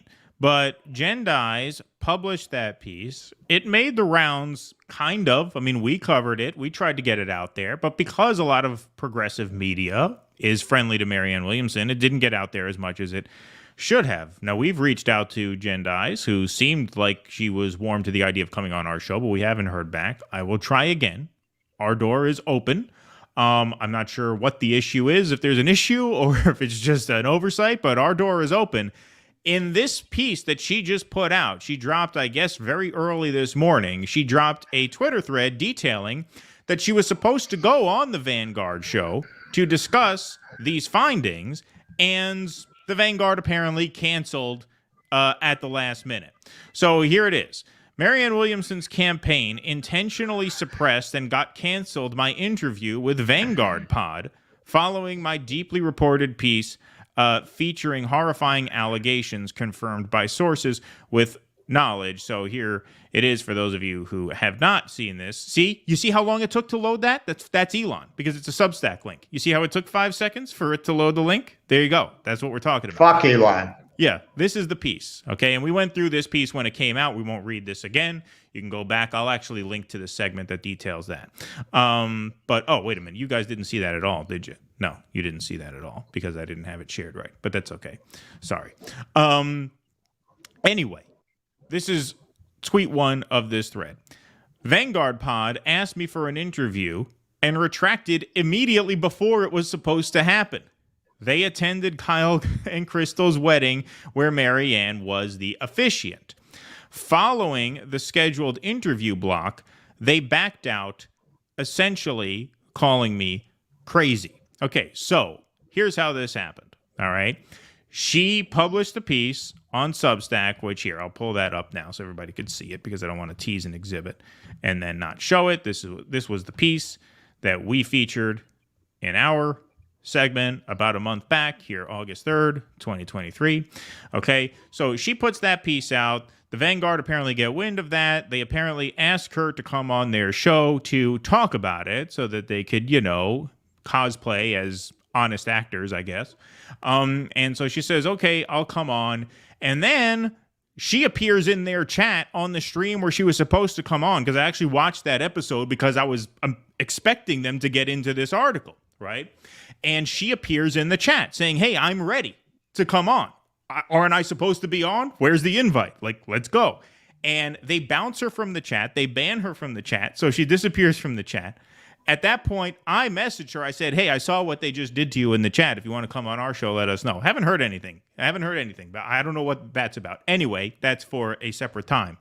So then they get apparently mentions in their chat regarding this interview that never was. And so she, in that Twitter thread, put together this video. This is her video, not ours. This was part of her thread on how this all went down.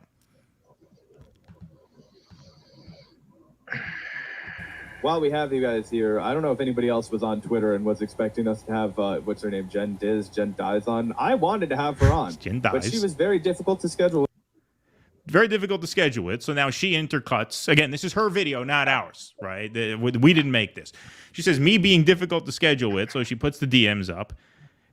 Vanguard says, hey, Jen, thanks for sending this over, meaning the Substack letter, the expose on Marianne. Any interest in coming on the show to discuss your reporting? Hey, yes, I'd be happy to. Apologize for not seeing this sooner. I check the email more regularly. No problem at all. We're the worst at checking our DMs. Not sure what your schedule is like, but would Monday at 3:30 Eastern time be good? She said, sure, works for me. And now that's me being difficult to schedule with, as they categorized it. Here we go. Wow. Yeah. Well, you know, this is what we say about these guys. She went on Twitter and decided to completely misrepresent our entire conversation. Okay, so she didn't misrepresent the entire conversation, as she just said, right? But we can look into this more. Basically, what this Twitter thread on the right here said, this DM thread, she was a little bit blindsided by the fact that they messaged her late the night before saying that Marianne's new campaign manager was going to join the call and it was going to be a panel discussion, so which could have turned into a heated back and forth, which she didn't expect because she was told she was going to get an interview to discuss her findings without a Marianne operative literally sitting in on the call. So she was miffed by that, but she did not back out. She said she would still come on. All right. Apologize for the little delay here because she's giving the audience time to read, and I'm trying to explain what it is. Does not seem like it's going to be productive. I was like, sent her a message. I was like, hey, do you want to, come on our show and discuss your reporting? And she was like, yeah. And then I was like, great, we'll circle back with you and I'll send over the link and some stuff. And I sent it over and I was like, yeah, we're going to have you on. And then we'll have Carlos on from the campaign. And we're kind of, get a little bit of dialogue going on today. And she was like, this is super unprofessional. Why are you doing this? And I was like, I was literally just giving you the rundown of how our show was going to go for today. But if you're not comfortable with that, that's totally fine. Like, nobody wanted to make you uncomfy. Nobody wanted to make you uncomfy. Seems to me those making a point don't need to mock a female journalist and say you didn't want to make me uncomfy, especially when I'd said things like this. She said, I've been informed that Vanguard Pod isn't having me on to talk about my reporting as pitched to me. It has now turned into a panel with Marianne Williamson campaign manager Carlos Cardona. My reporting stands, and I would have agreed regardless. It's just an entirely different surprise ask. But see you there. Hope you have some answers. So she accepted the challenge. She did not back out. She was ready to go. And then she mentioned in the chat of the stream that she was supposed to be sitting in on that she was ready to go. And they kicked her out of the stream. Well, they clearly got a phone call. I've got 6 Nokias here with your names on it if you don't get rid of her now. Well, that's what she said, is that they crushed the interview. Vanguard Pod in the pocket of Big Orb, apparently. So there you have it. Yep. And then she acted like we, tried to set her up. I said correctly that it's unprofessional to ask a journalist to come on and then very late the night before tell that the person they're actually on a panel with the campaign manager. Failure, and I was like, this is not worth it. Yes. Yeah, exactly. Yeah. It's not worth speaking with a journalist who has an exclusive story on someone running for president. Odd. If anyone's not familiar, we wanted to do a panel having on Jenn, who recently wrote an article detailing some allegations of toxicity in the Marianne campaign. We were going to have a panel with her and Carlos Cardona, who is Marianne's current campaign manager, on to discuss the allegations and, have Carlos there to respond and be the spokesperson from the campaign to push back, just so it was fair, right? No. Yeah. Okay. So she answers this very, very reasonably. So tell me that when you pitched me to come on your show, simple and fair. I was very happy to ask Carlos questions. Fairness. Are you for real with this point? Exactly. She did not object to coming on the show. But you see how it was actually Gavin there who misrepresented the terms. You invited her on for an interview, and then you spring on her the night before, as is corroborated by those DMs that she put. You spring on her the night before. Actually, we're going to have a Marianne stooge come there and heckle you throughout the interview or have a back and forth, right? That wasn't what you pitched me, but okay, fine. I'll do it anyway, right? I mean, that's all she said. So you see how these guys, and this is what we said when they went after RBN, by saying that they were nihilists who weren't telling you to direct your energy in a productive way because they were against voting Democrat. This is why we took such issue with that and just said, you guys are you're just liars. Like you just lie. And it's very obvious that they're lying about this interaction here. Yeah, not only are they lying, they're lying in the just stupidest ways that are easily disproven. Because she just she dropped the fucking DMs, and they talk about that later. They do. So you're arguing against the DMs. Now I will say this, and I don't think we really share much audience with them at this point. So I doubt that very much. I think I can freely say that is the biggest bunch of moronic fucking losers online. Like people who actually watch these two. Like not as a kind of form of self-flagellation, like just to abuse yourself, like just as a form of masochism. Like people who actually watch this for pleasure. Like, are you fucking look? I can look at people whose viewpoint I find repugnant and recognize skill. Krystal is she's good at what she does. She's very skillful. She makes me ill at this point, but I wouldn't take away from her skill set. These fucking idiots, the more I think about it, the more I'm like, we should just do the best in show thing. Right. We should really do it, because if you look at some of the characters in this space, they're already a parody. It's already a parody. Like if you were gonna put together a best in show thing about indie media, you'd want the Vanguard. Right? You'd want these total doofuses who have no fucking idea what they're talking about. We're just slimy climbers, clearly trying to get ahead in the most transparent ways, but they're too stupid to be sneaky about it. So they just promote their own interests in ways that are just apparent to anyone who's paying attention, like this. Oh yeah, no, don't pay any attention to that DM. Yeah, it was just well, we'll get to that here. They get to that soon. It's unreal.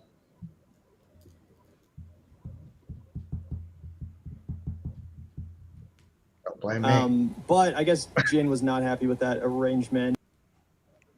Said multiple times I was fine with the arrangement. It's curious why you couldn't tell me until late the night before. And that's fine if she had an issue with it. I don't really have a problem with her telling us that, but the way she publicly posted and then started leaking our DMs as if that proves something, which it does.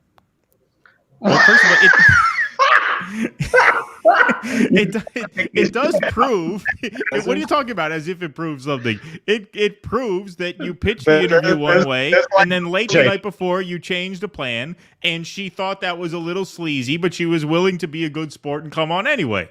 And now you're saying that you're making it sound like you planned from the outset a panel discussion that included Marianne's campaign manager, and that she somehow backed out or made a big deal about it, when she clearly didn't make a big deal about it. She just gave you, hey, a little heads up. If you're going to do this professionally and you reach out to a guest and you pitch something one way, it's really not cool to change it around in such a dramatic way at whatever it was, 10:30 p.m. the night before.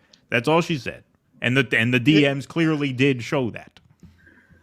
Yeah, well, they can only get away with shit like this because of how stupid their audience is. Right. Like, if you weren't out of there as soon as the van didn't materialize, I'm sorry, you deserve this. Yep. Yeah, you gotta love it when they go for the leaked DM and then start getting in your live chat. So we were like, okay, we dodged a bullet over there, Jen. Good luck. She was getting in the live chat saying, "I'm supposed to be on. Where's the link?" She made time to be on. That's why she was in the live chat. She wasn't trolling. Right. She was wondering what the hell was going on because she has better things to do than be snubbed by you two assholes when you say you're going to have her on and then you ghost her, apparently. Because it didn't seem like they really responded as we get to this. Good luck getting your reporting out. What exactly are you worried about here? Good luck getting my reporting out. Because when the Vanguard blacklists you, your career is right, exactly. What other way is there? But anyway, so if anybody wants to know, I was like, let's just say I'd heard, hey man, this might not be a good idea from some people because they're like, you're gonna be playing with fire a little bit. But I was like, so you're saying people told you you're playing with fire to have me on to talk about my reporting? Why? Be very clear and specific. Because they're going to jeopardize their in with the Orb HQ. Right? Because this is good. How are they? That's the only they've got, because nobody else, no self-respecting group of people would have you fucking idiots. Right. They're the only ones who would host you, and they don't really do that very much. In case you didn't notice, right. They fucking throw you a bone here and there for doing anything they tell you to do, like a good dog. And then, they know you stink up the joint. They know it doesn't look good for them to fucking have you morons on. They'll fucking throw you a bone every now and then to keep you loyal. And that's it. Have you noticed your fucking subs don't grow even with all that exposure and all these opportunities? Because you suck. Like, there are not a lot of people who are stupid enough to watch this and actually not realize that you're completely full of shit. There aren't a lot of people who are dumb enough to read a DM and listen to you say the DM doesn't say what it says and walk away going, yeah, man, they owned her. Yeah, they owned her, exactly. Right thing to do. Let's fucking, have, this person on to defend their reporting, and that was not how it worked out. So anyway, just to be transparent about that, you guys, I guess you already leaked our DMs, but there's literally at no point until I sent her over the thing where I was like, we never said hey, do you want to have an exclusive interview on where you can take a fat shit on Marianne Williamson? No, I never said that. It was just ridiculous. Yeah, it was completely she gets to that. Well, you mean take a fat shit on Marianne Williamson? She wrote an article detailing not only the abuse of staff within the campaign, but the unseriousness of the campaign. That's not an ad hominem, right? It's not a hit job. She published it wasn't even her. The crux of what she put out was not even her writing. I mean, she added commentary to it, obviously, but she published a staff letter in its entirety. And it had to come through her because they had to find an intermediary to publish it on their behalf, because if they published it themselves, they'd be found out for having violated whatever NDA they asked her to sign, and they'd be on the hook. So they had to go through an intermediary. She was good enough to post it and add some commentary on it. And you invited her on to talk about it to prove that you aren't just nakedly in the tank for Marianne Williamson, but of course you are in the tank for Marianne Williamson. And so you felt, well, we can't have her on here to give her side of the story without getting the paid campaign manager for the campaign to come in and counter that. And even after you changed the deal, she was still willing to follow through with it. All right, here we go. I think what happened here is they fucked up and for a second took themselves seriously, like they're actually doing honest commentary. So they invited her on, right? Or maybe they thought they were going to do a takedown once they had her on, right? I think Marianne's people at first thought it would be a good idea to put on her campaign manager to debunk her, and then they realized it was a very bad idea, because this stuff has a lot of credibility and a lot of evidence behind it. And they shifted gears on them and told them that they didn't want her to come on. That's what I think happened. Yeah, I think that's what happened too. Their gears shifted like that. Yeah, I think so too. Hope that clears up any confusion. There's a little bit of our own personal drama, a little bit of the drama guard over here. You know what? I don't really like. You know, it is what it is. It would have been fun to have her on and have the discussion, but you know, it is what it is. All right. Now, I can't read all those, but that's what she posted as a sort of final out. So you could see there, obviously, not a lot of transparency from those guys. But the reason we thought that was worth talking about is because in our next segment, we are going to talk, obviously, about the Krystal-Kyle versus Briahna Joy Gray. And so we thought that was some important context. Is there are times in this interview where especially Krystal-Kyle, but also Brie, speak in a favorable light about Marianne Williamson. Right. And right. none of them bring this up at all, ever. And it's not just in this time. They've never done it. No. Yes. And, you know, we're going to watch this. And obviously, Brie is the sympathetic party in this interview by far. But don't forget, Brie's a fucking PMC par excellence. Okay. And that is why she doesn't give a shit about this fucking story either. She's not a staffer. She doesn't give a shit. She's not at that level. Right. She's still going to go out there and sing the praises of Marianne Williamson. And I'm sorry, she's smart, she's informed. There's no fucking way she doesn't know about this. There is no way she doesn't know about this. And she's still sitting there saying, yeah, of course, vote for Marianne. So as much as she is the sympathetic person in this interview, remember, it's in that context. It's in the context of somebody who still will not address these realities about Marianne Williamson. None of them will. It's the same big club that you ain't in, and they are in it, and that's how you can see it. Even her, who comes off overall very well in this. All right, we're going to get into that in just a moment here, but first let's take a couple more super chats from DC. Thanks for the $5, the Catholic Church. History of kidnapping young Jewish boys for conversion. Well, they miss me. This wasn't exposed. Only I need to watch my back. Yeah, right. He's watch your back in Rome. Exactly. Well, it's good. You know, you should have told him that before he went to the Vatican, not after. Exactly. I'm lucky I got out of that joint. That would have been a good heads up. Thank you, DC. I went down and everything. Exactly. Have you heard about the Party for Socialism and Liberation presidential bid? Yes, you're talking about Claudia de la Cruz.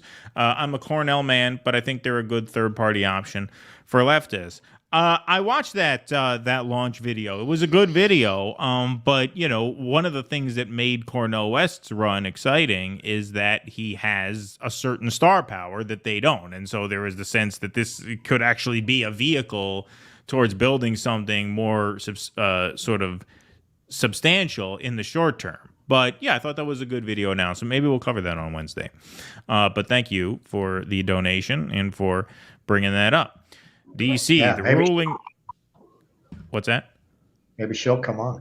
Yeah, maybe she'll come on. There you go. Yeah, that would be great, actually. I'd love to have her on. The ruling is irrelevant because fascists will always bypass pre-existing legal hurdles wherever it suits their cause. The Constitution is a fiction. Well, you know, that's an interesting point, and I didn't get into this in the segment, and I should have, actually. That ruling, it was a good political win in terms of forcing a conversation on our side of things that I think needs to be forced, because now you have it affirmed twice that, in fact, this was coercion and that this was not just the private sector doing its thing, which is tough luck for anyone with a constitutionally based complaint. And so I think that is a big element of that as well. DC, free speech. Dare you say a naughty word on FM? You listen to FM radio still? Old-fashioned from DC. Well, yeah, that was a whole big fight in the 90s. Yeah. They really had that out. Okay, let's take a couple more, and then we'll take three more, and then we will get into the main affair. Kyle took his kratom before that interview. Cornell isn't serious. Very disappointing. Thank you, Mescalito. We appreciate that, and we will have more on the Cornell stuff on Wednesday for sure. This account is pending review. Thanks for the $4.99. Vanguard are so bottom of the barrel, they couldn't be scoured off with a steel bristle brush. Poetry right there. It's good metaphor. Good metaphor. See, what a highbrow audience. They call you guys depraved, but you guys get a bad rap. Pat Donahue, great viewing numbers for the last minute time change. Thank you. We're at 11:24 in the YouTube chat. Beautiful. It's what we love to see. We're up over 100 on Rumble. We love to see that too. Hit that like button wherever you are. Hit that follow button or that subscribe button wherever you are. Very important. But thank you, Patrick. For my own selfish reasons, should consider it for future shows. Hope the little guy's okay, Keaton. Thank you, Patrick. Appreciate that. Yeah, I like the matinee shows. It is right in the middle of dinner time. It makes it a little difficult to do other things, but I do like the 4 p.m. We used to do regular shows at 4 p.m. This used to be one of our regular time slots. But once they started getting longer, we had to kind of move them at night because then they were a little bit more out of the way. But thank you, Patrick. Appreciate that very much. All righty. Let's get into this. So, as you all know, sorry, go ahead. Before we get into this, because I'm seeing this a little bit in the chat, as our friend Tusker has told me, Lennon used to call that watching the mass, taking the mass.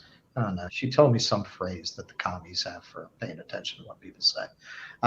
So, Tusker, you have to remind me of that. I don't think she's watching. I think we went on too early.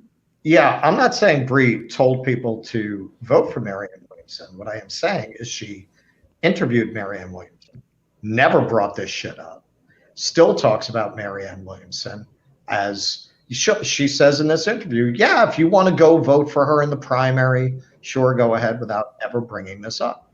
She keeps mentioning Marianne Williamson in a very positive way, and I don't think any honest observer can say that her framing when she talks about her is not positive or even neutral. It's positive, right? And yet never brings this up. And I think we can all agree she knows about this. So why doesn't she say, yeah, you know, I was looking at Marianne Williamson, but there are a lot of reports of staff abuse. She never says that. I'm sorry. I know we got a lot of fans of her in here. I can understand why. You know, I certainly don't see her the way I see people who are on the other side of that debate, but don't forget who she is. That tells you a lot about who she is. All righty. So, as we all know, there was a big debate which surfaced on YouTube, I believe Friday night, between Kyle Kulinski and Krystal-Kyle and Briahna Joy Gray on the question of voting Cornel West or Joe Biden in the general election. It really kind of turned into a referendum on whether or not people on the left should vote for Biden. There wasn't a whole lot of talk about Cornel specifically, and almost none of it actually in the clips that I chose to highlight. But we have a lot of video to play. We have 5 different portions of this that I chose to highlight. And so we'll get started here. The first is Kyle making his case for Joe Biden 2024. And Russell, if you want to jump in at any time, just say pause it. You know what I mean? We'll just kind of swing it. But I'm going to try to let as we've discussed offline, we're going to try to let it breathe a little bit, as they say in the business. Let it breathe, right? We're going to let it breathe. Got to pull the cork. Yeah, right. Exactly. All right, here we go. Let's get started. And so when I look at the record, again, I can list all the bad things, but you just mentioned the NLRB. All right, stop right there. No, I'm just kidding. Okay. Here we go. And so when I look at the record, again, I can list all the bad things, but you just mentioned the NLRB raising overtime pay, or you mentioned the thing where, you know, they automatically recognize the union if the bosses try to bust it up. There's also the overtime pay rule where now it's not $33,000, it's about $55,000 a year, where now you get overtime pay. That's a huge, huge change. Student loan debt reduction, and even Biden coming back after the Supreme Court tried to slap it down, and he said, no, I'm going to try this. I couldn't hear you. He looks like an ex-pimp who manages a salad bar at this point. Like, what is this with the rings and the pink shirt and the hair? It's fucking absurd.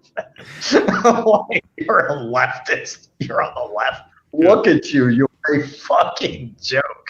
I'm sorry. I know we're supposed to play this through, but just looking at him, everything about you screams sellout. Everything about you screams smarmy guy who took the check, right? Like, why would look at you? Look at you. You see anybody out there fighting with Jay with that fucking hair? Come on, man. Come on. You're a fucking joke, dude. Like, what are you doing? What are you doing? Why are you speaking? Why? Did All you right, make it play it or not? No, I'm saying, like how much money do you need? Because based on what we've looked at, was this guy making a couple million a year? He didn't just start making that. He made it for a while, man. Fucking retire, man. Well, that comes out. I mean, look, that comes through. All right, let's. Sorry, I'm sorry. Well, I can't believe I was the one. I'm sorry. As soon as I looked at him, I'm like, we're gonna watch fucking a half an hour of this guy. 19 minutes. 19 minutes. I tried to keep it merciful, so here we go. Just about $55,000 a year, where now you get overtime pay. That's a huge, huge change. Student loan debt reduction, and even Biden coming back after the Supreme Court tried to slap it down, and he said, no, I'm going to try to do it through the Higher Education Act now.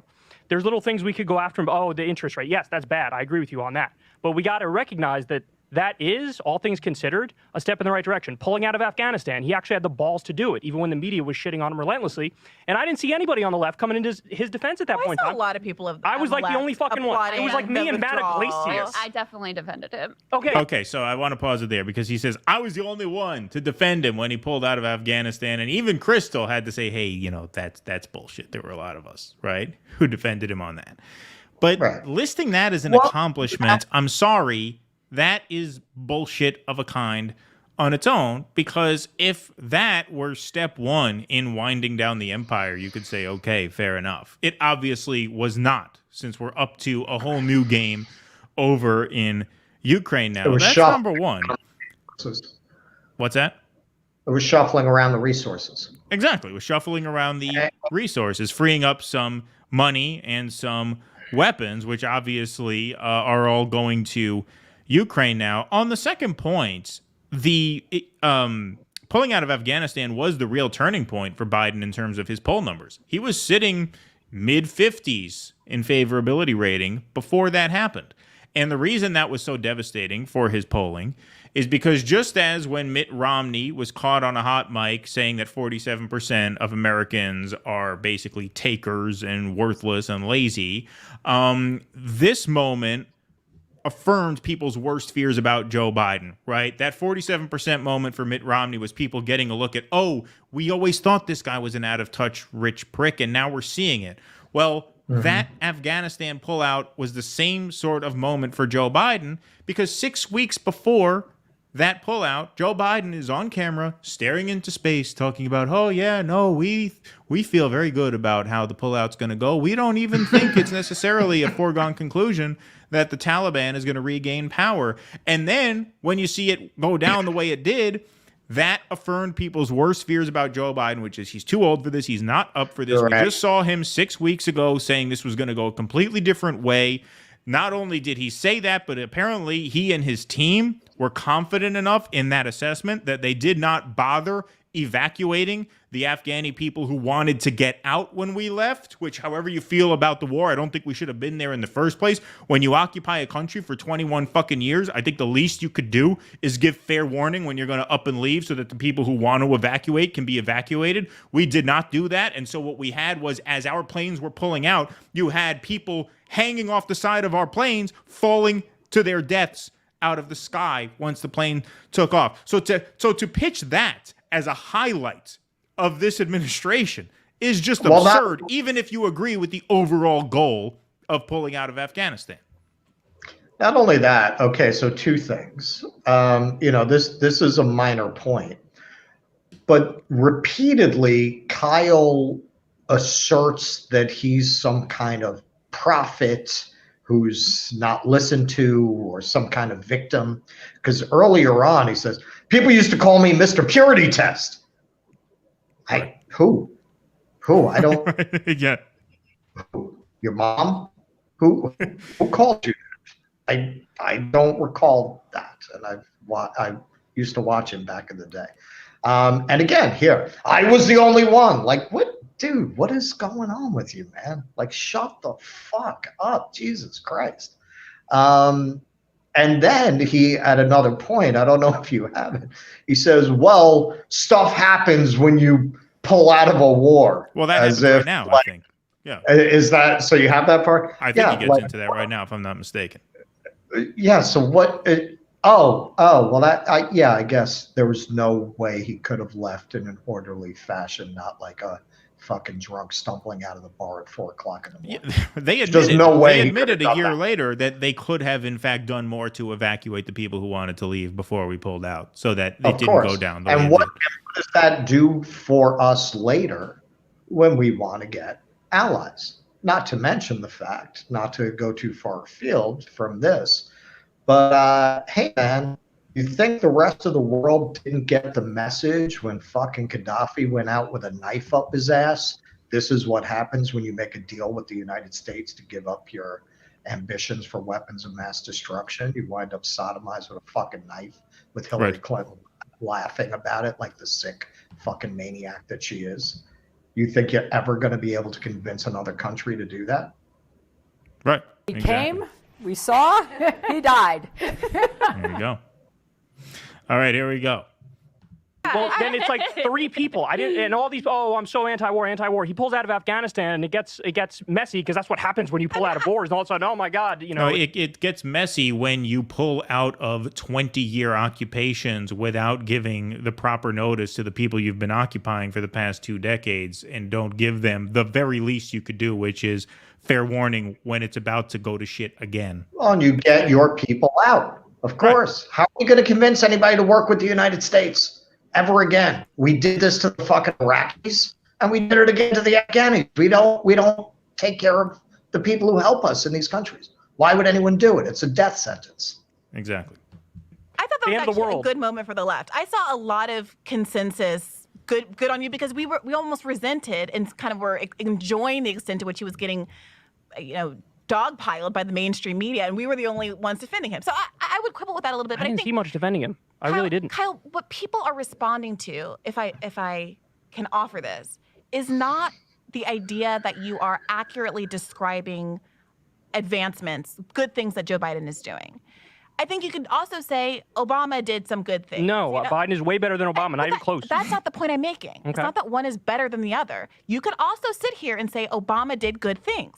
Now, the way you bristled at me saying that, I could say, oh, why won't you just acknowledge that Obama did good things? The same way that you're saying that leftists won't acknowledge, they bristle when you acknowledge that Biden did good things. And it's because we have different standards and we're making different kinds of comparisons. But that's not my issue, because they're not even acknowledging the good things is my point. I have a list of 47 things here, and I've heard nobody talk about any of them. But let me get to the core of this point. The reason that people are frustrated with that kind of analysis is because it's been used for so long by liberals to justify why people shouldn't be asking for more. I'm not saying that that's what you're doing. You're being too nice, and she was too kind at various points throughout this interview. She was trying to be diplomatic, because that is exactly what he's doing. I mean, that is textbook. Like, she hit the nail on the head. Yes, these are the kinds of arguments that liberals have used to convince people that they ought not ask for more. That same thing comes up again and again throughout this. Let's hear some more.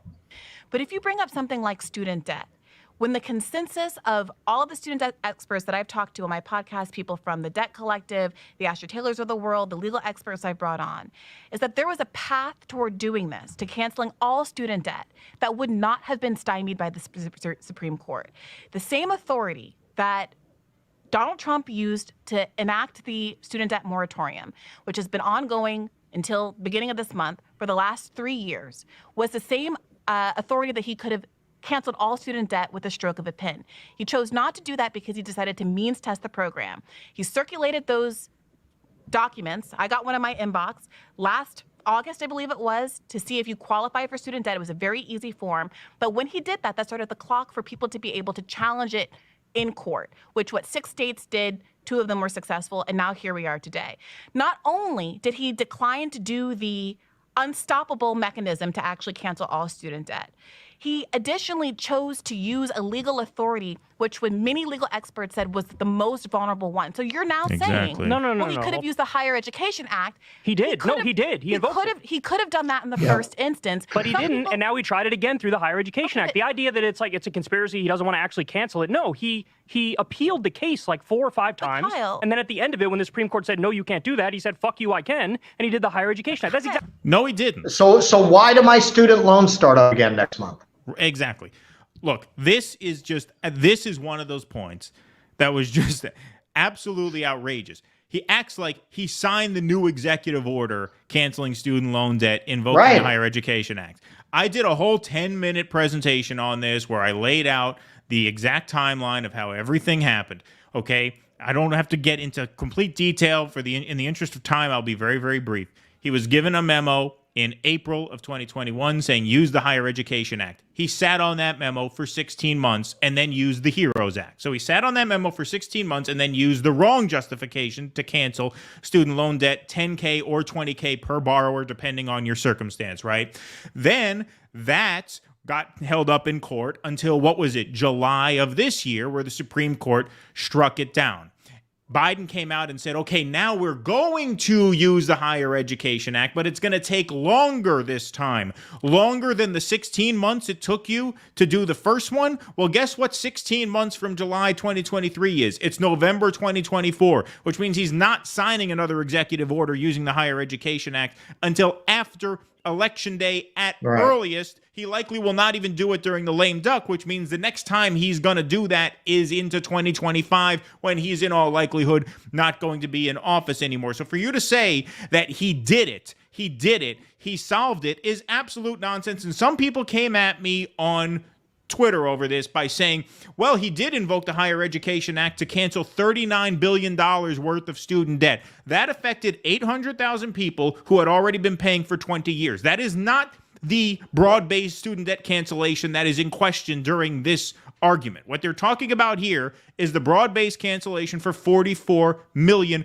borrowers. That is not happening before the 2024 election, according to Joe Biden himself, because Joe Biden himself said it's going to take longer this time than last time, and last time it took 16 months. So this is just an outrageous lie. And as Russell said, if he planned on canceling that debt, then why would he restart payments? Why? If you're going to cancel student debt, why? So I have to pay for another year and a half just while you dick around and get this executive order ready? Why would you do also, that? it's an executive order. Delay the repayment plan until you have the new executive order ready, which you've done a million times before. They kept kicking it down the road, and now they're not, because they're obviously not going to cancel $10,000 or $20,000 per borrower. That is just obvious. The level of gaslighting from this fucking prick is unbelievable, and it's especially unbelievable considering that he's sitting across the table from someone who obviously knows her shit when she's talking about this issue. That's why I kept that big monologue in. You're going to try and gaslight Briahna Joy Gray on this topic? She just gave you a 2-minute monologue demonstrating she knows enough to see through this, and you're going to try this anyway? It's just incredibly disrespectful on top of everything else I just said. Well, this is what you were saying before. What you really feel watching this is this guy does not have the intellectual firepower to be at the table with these two women. He doesn't belong there. He's not smart enough to be in this conversation. He keeps going back to dumb points that are easily disproven, and he seems to actually believe them and think that these arguments are smart. He just doesn't belong here. It might not have been to his benefit to have married a much smarter woman and to be doing so much content with her by his side, where she can constantly demonstrate how dumb he is. I mean, really, they do keep, it's like when you have that stupid person in the conversation at the party, and the two people, they throw in their thing, and the other two people try to be polite and let them talk. They go, and then they continue what they were saying in the real conversation. That's how this whole thing plays. Yeah, no, indeed. Indeed. Folks, we have 1,200 people watching in the chat. Please hit that subscribe button if you are not subscribed. Please do that. That's very important. If you like what we're doing, hit that subscribe button so you can find us again. Even if you're ambivalent, hit the subscribe button. It's free. Why not? All right, let's continue. Exactly what we wanted him to do, then he does it, and people go, "Oh, that's not good enough." And it's like, he didn't do it. You're a liar. You're lying. He didn't do it. You think you're going to get away with that sitting next to Briahna Joy Gray, who's been on this issue for years?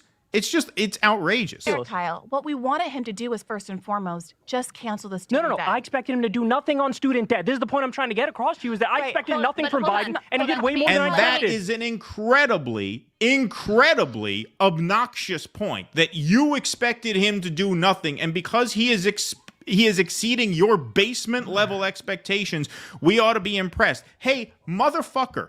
You are worth $45 million, which means you can dry my cum rag with your expectations. I do not care about your expectations. It is outrageous for these people. Let's say the reports are wrong. Let's say she's not worth $40 million. Let's say she's worth $5 million, right? Let's say they're just wildly off. The point is, you're a couple of millionaire podcasters saying that because Joe Biden exceeded your expectations, that working people are supposed to be impressed by that and vote for him? The arrogance of that is unbelievable. And that is what comes through in this conversation more than anything, is the blindness to their class privilege. I know you say Brie has it. She does, and she acknowledges it. That's the difference. You got these two sitting here as if working people are supposed to be impressed that Joe Biden exceeded Kyle Kulinski's expectations. What the fuck does that have to do with anything? With anything? Well, and this is what I keep saying. If you're going to go in this direction, if this is where you're going to go, what's your justification for having a show in this space? Like, this is a conversation you'd watch on Meet the Press, right? That's some Joan Walsh shit. Joe Biden, I didn't expect much. I wasn't crazy about him as a senator, but he's really performed better than I expected. And the question is why people don't see that, right? This is fucking CNN shit. So, like, why should you be here? What are you doing here? Like, both of you, what are you doing here? And I just want to, since Brie came up, I just want to mention, some people said in the chat that she did ask Marianne Williamson about that. So the clips I watched, she didn't. But okay, so maybe she did. All the more reason. Why the fuck is she still talking her up in this interview? Right. Why? Okay. Why is she? And that was when she interviewed her. It was before, I believe, the letter dropped, right? She hasn't interviewed her in the last 38 days. It was before that, wasn't it? It was before that. Okay, so now more information has come out. So why isn't that part of her framing and her opinion? And again, look, with Brie, obviously it's more complicated because she does acknowledge her privilege. And that's great. But she does have that privilege and it gives her blind spots. And I think the thing. No, but she actually, to her credit, she confronts that in, I think, a very satisfying way towards the end of this. And I do have that. So we'll get to that. I agree. The way that she talked about that, her privilege and her perspective. I mean, I thought that moment where she talked about what she owes to her viewers was fascinating. Yeah, well, we will get into that. That's on here. Let me be honest about that. It's not about your expectations. We have different expectations. Of course, I'm going to talk about it through my expectations. I'm me. But let me. That's the point. You're you. You're a rich man. Your expectations do not mean a and very evidently so now with the fucking, like, listen, dude, just even, this is what's blowing my mind. Just even the fucking show business of being a fucking left podcaster. How the fuck are you walking around dressed like this? Jesus Christ. And Krystal, who I'm giving some credit for being a smart one, I mean, I think we have to conclude she dressed him up like this. So what the fuck? Like, you don't think it undermines his credibility when he's got more fucking rings than a mafia capo? Right, exactly. Here we go. This conversation a little bit, because what we really have is a tactical disagreement. We could quibble about student loan debt. We could quibble about all kinds of aspects of the Biden administration. All of us would like him to do more. There's no doubt about that. But hold on a second. Our political aims are ultimately very similar. But I do think the student loan debt example is instructive because it shows what has been effective in terms of securing real gains versus what has been ineffective. It hasn't been effective. We just demonstrated it hasn't been effective. He has not signed the executive order canceling $10,000 to $20,000 worth of student debt for 44 million people. He has not. And he almost certainly will not. It would be canceled or be the subject of a court case. Neither of which is the subject of the court case. Or if they really intended to do it, they would suspend repayments until they did it. Because logically, why would you restart payments if you're planning on canceling them? You're what? So people are just supposed to pay for the next 16 months in vain, right? Because if you're going to cancel it anyway, then any payments between now and when you cancel it are payments that you are admitting yourself politically should not have had to happen. So that's political suicide, right? I mean, it's just so obvious the game that is being played here. All right, that's clip one. Clip two is about the spoiler effect and how if Cornell ruins it for Joe Biden, then the left is going to be smeared. And isn't that terrible? So here we go. Because they normally break out the masseuses and the caviar when the left shows up. Right, exactly. All right, here we go. To the extent that you think that Cornel West can ruin Biden's chances, isn't it Biden's responsibility to find those votes, not among disaffected third partiers who don't owe him anything anyway, but the tens of thousands and millions of disaffected Democrats who aren't going to vote for him? We've all talked about this together. In Wisconsin, in 2016, there were 88,000 registered black voters who voted in 2012 who declined to vote in 2016. That's like 2 or 3 times the margin by which Hillary Clinton lost in that state alone. And yet we're sitting here talking about whether or not Cornel West is going to pull some third-party voters away from the Democratic Party? It's the difference between what I would love to happen and the reality that we have experienced now. I mean, we tried it before in 2016. It did not help. What did we try in 2016? The third-party effort. Jill Stein was not a spoiler. It is not those voters' fault who voted for you, like you guys that voted for Jill Stein. But she got blamed anyway. But she got blamed. And then the left was further marginalized as a result of it. So I don't see the connection. If I did, I would love to vote for Cornel West. It would feel way better to vote for Cornel West. I share his politics almost 100%.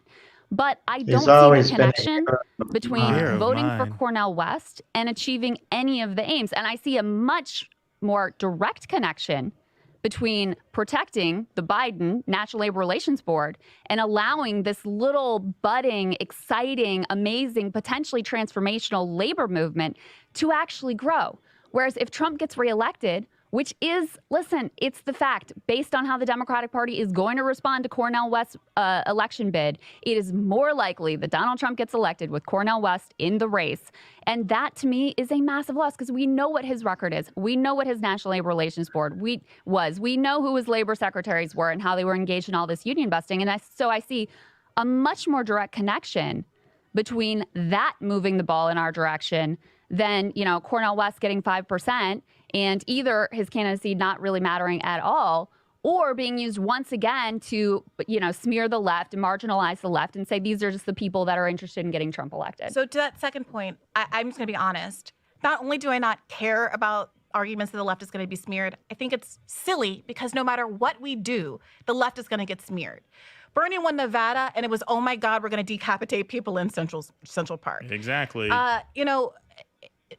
It is, I think, deeply unrealistic to expect that there's ever going to be a left movement that genuinely challenges power in this country that's not going to be smeared. And if you are choosing your political strategy on the basis of what's going to get you a pat on the head from MSNBC, I know I don't mean to mischaracterize you, but no, go for it. You had it right the first time. You're not mischaracterizing her at all. That's exactly what they're saying. Diplomatic with them. I mean, you can see at many points watching this that, they have a personal relationship. And I think that's part of what's going on there. Although past a certain point, Kyle is so fucking insulting and condescending that she does start to bristle. But even by the end, you can see she tries to kind of make the piece more. You can see like this is complicated because clearly they have some kind of a friendship that's getting very strained. I mean, that's what I read in the body language of this interview. Well, yeah, it seems like that, especially since, some of what Brie has posted on Twitter since this exchange here. But, she did not need to pull her punch there. That's exactly what they're saying. That is word for word my interpretation of what they're saying. They're saying that, okay, we can have a left movement, but we have to stay on good terms with liberal media, or else we're going to get smeared and it's going to hurt our movement, hurt the left. The left was smeared. The left was marginalized. How? What left? This is the thing. What left is not going to be marginalized? What left movement with any teeth is not going to be smeared by the media or by the Democratic Party brass? You're not getting smeared. Look, you had AOC protesting in the office, smeared. Right. You have AOC doing sunscreen, Jen Psaki foot rub. That's how you don't get smeared. What does that do for us? That's not a left movement. That's putting people in power who are going to get a nice fucking pension. That's all that is. Exactly. By the way, folks, does anybody hear any Empire State of Mind coming through my microphone? Because my neighbors were blasting music downstairs. And I not only do I not want it to distract from the experience, but I don't want this whole video to get a copyright claim because of my neighbor's music. So, as long as nobody can hear it. This microphone is pretty good. I changed a setting on the mic so it doesn't pick up background noise as much, but I just wanted to, as long as nobody hears it, then I guess we're good. So let me know in the chat. Can you hear it? Yes or no? Y for yes, N for no. Thank you. All right, let's keep going. That is But I'm naive. Listen, that's fine, and I agree with you. Left is going to be smeared, but the question is, what is actually going to move the ball forward? I'm confused by why you keep asking that. Because I don't see... Because policy is all that matters at the end of the day. I don't see how Cornel West getting 5% and helping to reelect Trump ends up with things going in a better direction. Like that, Krystal? He gets 5%, and then the Green Party, a third party effort, it gets stronger and more well-funded and more able to compete in future elections. Until we have ranked choice voting, there is no even 1% viability for them. Can you admit that? Can you acknowledge that? Okay, now she makes the point, a version of the point that I've been making a long time, which is good. So I will not, I could take this portion of the show off from explaining how you have to vote for third parties if you want ranked choice voting. Till we get ranked choice voting, no third party has any chance in hell. You agree with that, right? Who do you think has been doing most of the ranked choice? Who do you think? I'm not going to answer it. It's a simple question. I'm going to answer it in my own time, in my own words, Just so Kyle. fucking obnoxious. Okay, so now she gets a little, here we go.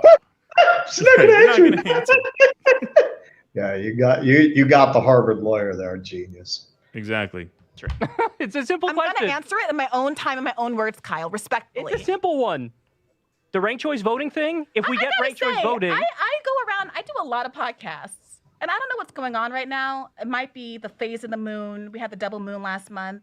But I'm getting a little frustrated with feeling shouted down and disrespected in every single space that I go into. I got to say, I promise I'm going to answer your question, Kyle.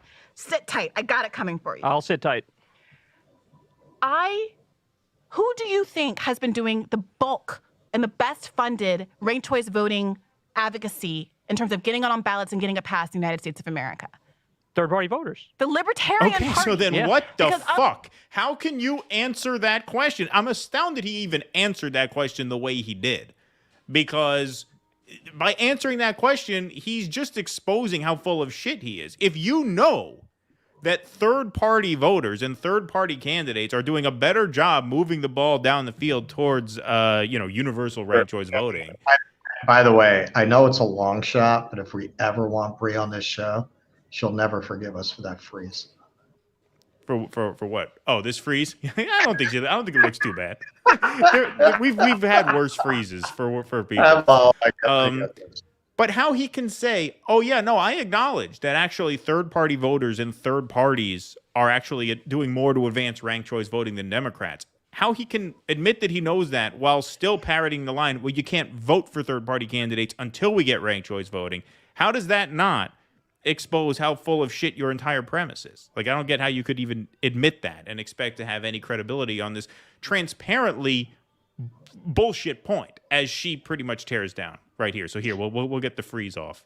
I like the Green Party. I'm no fan of the Libertarian Party, but for obvious reasons, they were enormously better funded than the Green Party. And they, as a consequence, have been able to make much greater gains and actually getting ranked choice voting passed around the country. What I'm saying is that there's a tangible material benefit to getting more money for a Green Party, whatever third party happens to be, but right now all we have is the Green Party for obvious reasons. Getting them more money to do the work across the country to advance third parties, ranked choice voting, rather, is exactly the goal that you're articulating. So yes, I do see a direct connection between your goal, your stated goal of getting ranked choice voting and voting for the Green Party. You know who's not going to fight for ranked choice voting?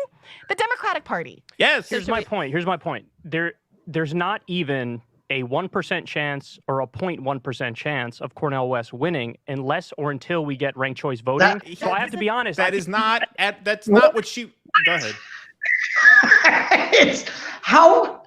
It's just such circular logic. She just made a very well-constructed point that without empowering third parties, you don't get ranked choice voting. He comes back at her with, well, if you empower third parties, you won't get ranked choice voting. What the fuck is he even talking about? It's like he's not even in the same conversation. He's not smart enough to follow listening. what she just said. Yeah, no, it sounds right there that he was not listening to anything that she just said. And that was another theme of this conversation. She'd go on a monologue and he'd go back to his same point as if she did not say anything.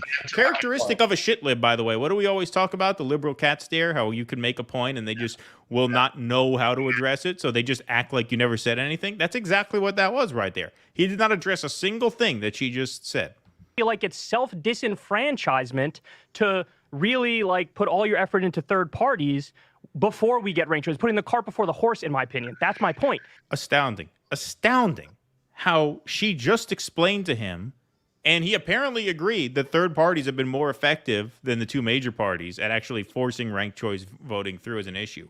Yet he still comes back to that response. Anything else on that segment before we move on? We got 3 more. I just want to point out, I didn't really put this together the first time I watched it, but Brie did make a reference to a double moon, so maybe we're getting to the bottom of this Marianne thing. Right. Yeah, maybe. Good observation.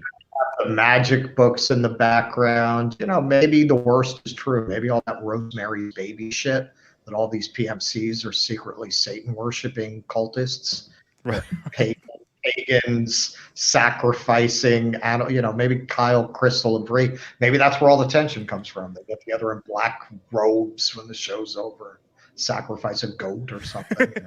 Maybe it's like Queen Bee of their little cell of Satanists. That would explain a lot, actually. All right, let's take a fit. While we're stopped, we'll cut this out of the YouTube clip, obviously. But since we got super chats piling up, let's do a super chat break. Robert Penner, member chat. Yes, you mentioned this to me in a DM. It's been almost exactly a year since DD covered Aaron Mate's SmackDown of the Vanguard, which means for many of us, it's our DD birthday. Yeah, the anniversary of our breakout hit video. So, yes, 1 year since we've had a significant presence here on this platform. Eric Husso. Parody, Vanguard boys rubbing and slobbering all over a huge orb like Woody Allen in Sleeper. Right, yeah. Marianne Williamson could be the dear leader's nose. Thank you, Eric. Bro, I'm way ahead of you. I'm actually, for my Canada video essay, I'm actually using some of that footage. Oh, interesting. Scott Johnson, thanks for the $10. Russell, come on, tell us how you really feel about the Vanguard. Thank you. Oh, here's our friend, Colin Radix Carter. You're here. Hey, Colin. Hope all's well with you, my friend. Good to see you. Thanks for the donation. Brie is not sympathetic. She interviewed Krystal last year to pretty much the same song and dance. Why she would even bother to interview Krystal again is beyond me. Well, has she interviewed Krystal on her show since then? Because I know this was like a crossover thing. But yeah, look, I mean, we've spent a lot of airtime here criticizing a lot of what Briahna Joy Gray has said. But especially toward the end, toward the last couple of things that I thought she made some important points for the first time that I've heard. So that's what impressed me about this particular appearance. I didn't say it. A communist friend of mine described Briahna Joy Gray as the revolutionary who will stay with you through the revolution, and they'll stab you in the back afterwards. All right. Well, now she's definitely not coming on. That's the word on the communist street. Yeah, I'm not saying it. It's what the commies are saying, okay? All right. Beautiful. Beautiful. Ruthless criticism. I said this a while ago. Thank you for the $20. That's very generous.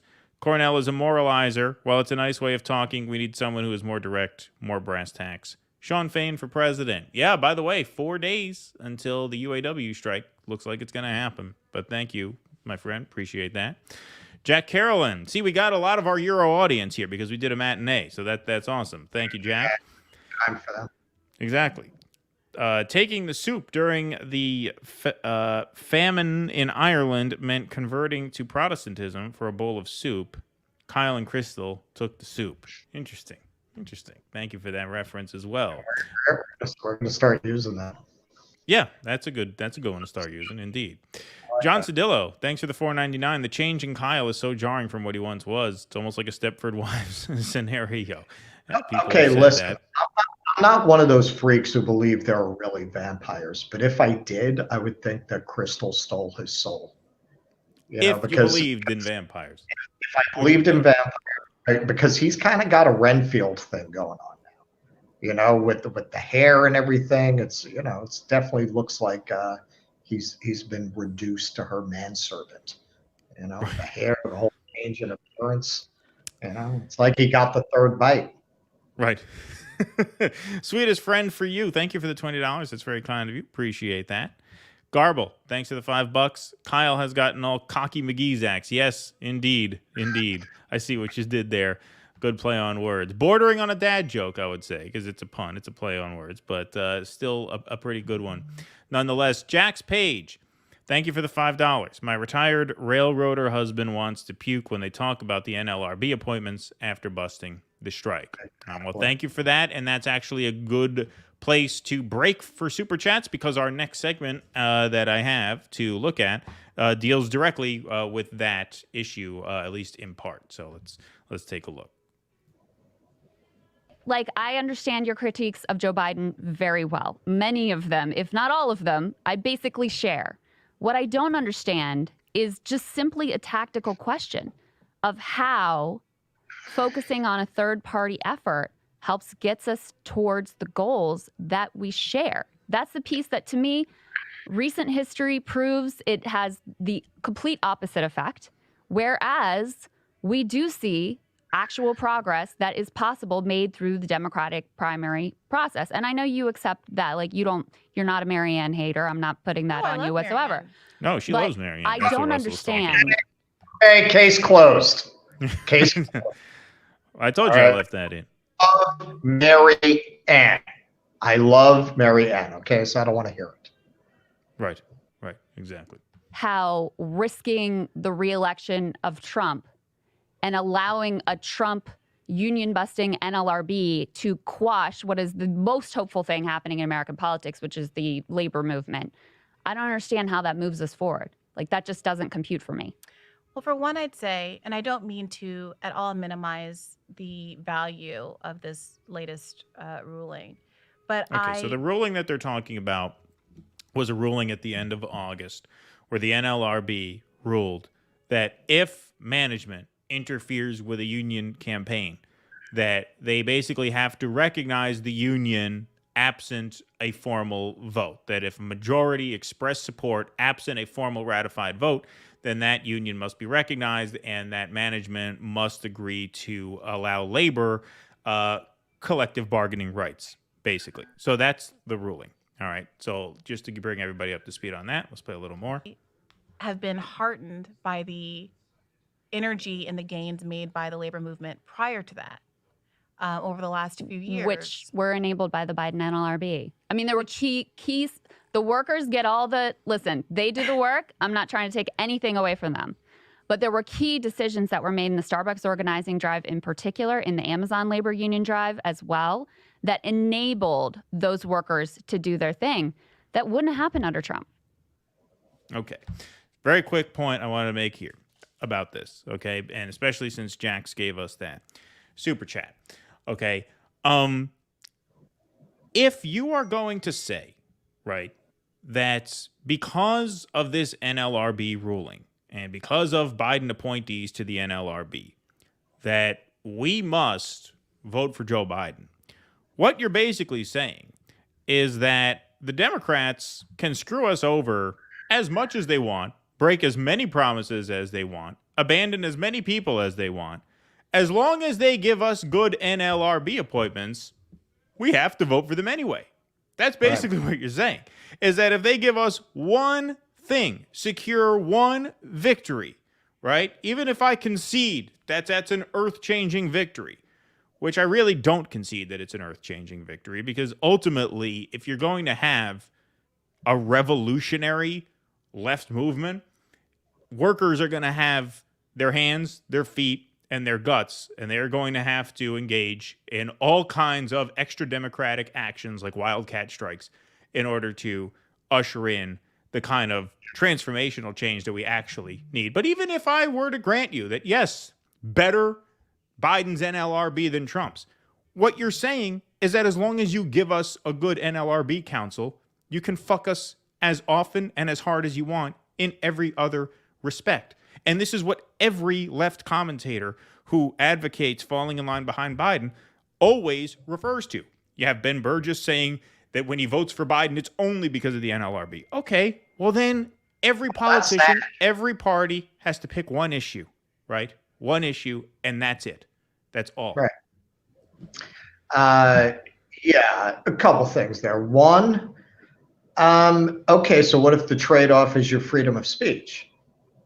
Because it very well is when you're talking about this Democratic Party. When you're talking about a Democratic Party that would put those fucking disgusting fucking McCarthyites, Plaskett and Schultz, as their face for the Jim Jordan board. What do you think they're going to do about speech and tech censorship with another term? That for me is actually, for me personally, it's much more important than the NLRB. Much more important than that. So if we're talking about one issue, that's my one issue. And that completely cancels out anything regarding that. Beyond that, it says quite a lot. Kyle goes down, I don't know if we're going to show this, he goes down this laundry list of stuff that Democrats were able to get in Wisconsin or Michigan. Which state was that? He was running down that the Democrats have control. That was Minnesota. Minnesota, and he's running down this list. You know, it's interesting you had to fall back on like not Joe Biden to defend Joe Biden. You had to go to exactly right. The Minnesota Democratic Party. Rather than to talk about what Joe Biden did.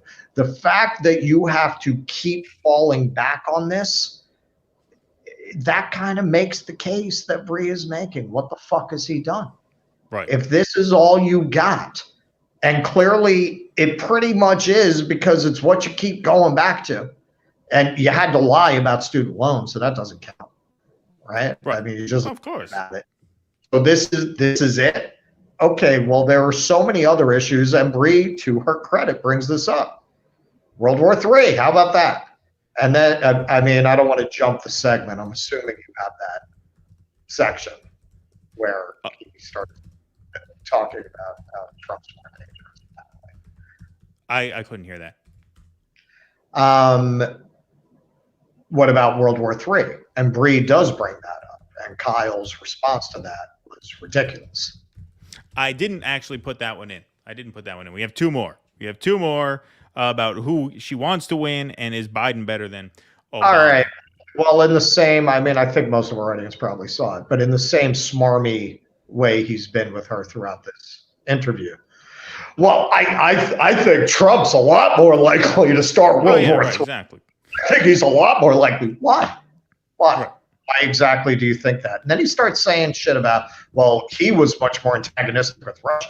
He put troops up by the border. Now, I don't know exactly what he's referring to, but there's a pretty infamous clip of soon-to-be friend of show, Rachel Maddow, saying, she's coming on, folks, no, I'm kidding, of her saying, well, we can find out now if the American presidency is an op. Is Donald Trump troops back from the border? So if he put the troops there, what was that segment about? Clearly we had troops there. And she was trying to put him in this impossible box where if he decided to down tensions with Russia, it would be de facto proof that he is secretly a Manchurian candidate, right? That was a very safe way to try to manipulate our foreign policy, by the way, Rachel. Thank you for that. So did he put them back at some point? Did he put, well, you guys kind of forced his hand to have to take a much harder line with Russia than I think any of us believe he wanted to. Does anyone believe he wanted to take a hard line with Russia? You know, there's another thing. These people want to have it every which way. He's a Russian agent, or he was too hard on Russia. Like, which is it? Which is it? Both? I mean, usually when you watch these guys talk about this, it depends on what's convenient to their argument. Yeah, no, indeed. And I didn't clip that one for this. But yeah, that was definitely worth mentioning. Like I said, we could we could have really watched this whole thing. But here's the next part. Who do you want to win? Who did you want to win in 2016, and who do you want to win now? Let me ask you this, because I feel like this is a better way to put it. Forget about voting. Voting's irrelevant, right? Let's just say it's election night 2024. It is all of our worst nightmare, Biden versus Trump. Not voting, but that night when you know it's going to be Biden or Trump winning, are you sitting there like, yeah, of course I would prefer Biden win over Trump? Honestly, it's like 50-50? I don't care. Okay. All right. That's an answer. It's not my party. That's an answer. That's an answer. radical, and people are going to be very upset with me. I don't care. I think care. That's there will be people who agree with you. I don't think you. I know. Yeah. They're my audience, and I have come to this position after talking with. I gotta say, I loved Colin. I'm sad that they're shutting it down. But part of the reason I loved it is because I would talk to people who were calling me. I would hear their doors dinging in the background because they were doing food delivery, or they're EMTs, or they're like, and this gets characterized as a privileged position that you don't care who wins, Trump or Biden. My experience is the people who have been taking this position, this is just anecdotal, tend to be people are the lower end of the economic spectrum. Bingo. Exactly. Yep. Exactly. Yep. No, she got it. She got it. And that is a very important point to make. And it's a very important point for somebody like Briahna to make. It's very insightful because someone in her position might not realize that, hey, you know, people are calling into my show expressing these opinions, and then I hear a doorbell ring because they're dropping off food while they're working. The people who don't care whether Biden or Trump wins are the people who have divested from the system, and that is the ultimate divide here between people who are invested in the system and people who have divested from the system. That's the really that's the overarching sort of thematic context in which this debate takes place. Kyle and Krystal are invested in America. They're rooting for the country. They believe that the country can be saved and that the system can be salvaged. And many of us disagree with that, which is why the prospect of a return to power for Donald Trump is not frightening. And I think Briahna did a good job articulating it there. Well, and this is why I say I don't understand why they have what they're doing in this space, because their argument are typical out of touch suburban liberal arguments, right? Well, you know, you can afford these kinds of politics. People who signed up with the Bernie campaign that you made your careers on, which a lot of people in this space made their careers on as podcasters and YouTube hosts, it was about rejecting that kind of politics. And Kyle and Krystal and everybody here, man, they've all done these segments about how the old liberal order has failed the country and how it's failed to help. I mean, Krystal still does plenty of segments like that. So does Sagar, for that matter. So what part of this are you not getting? Take no for an answer.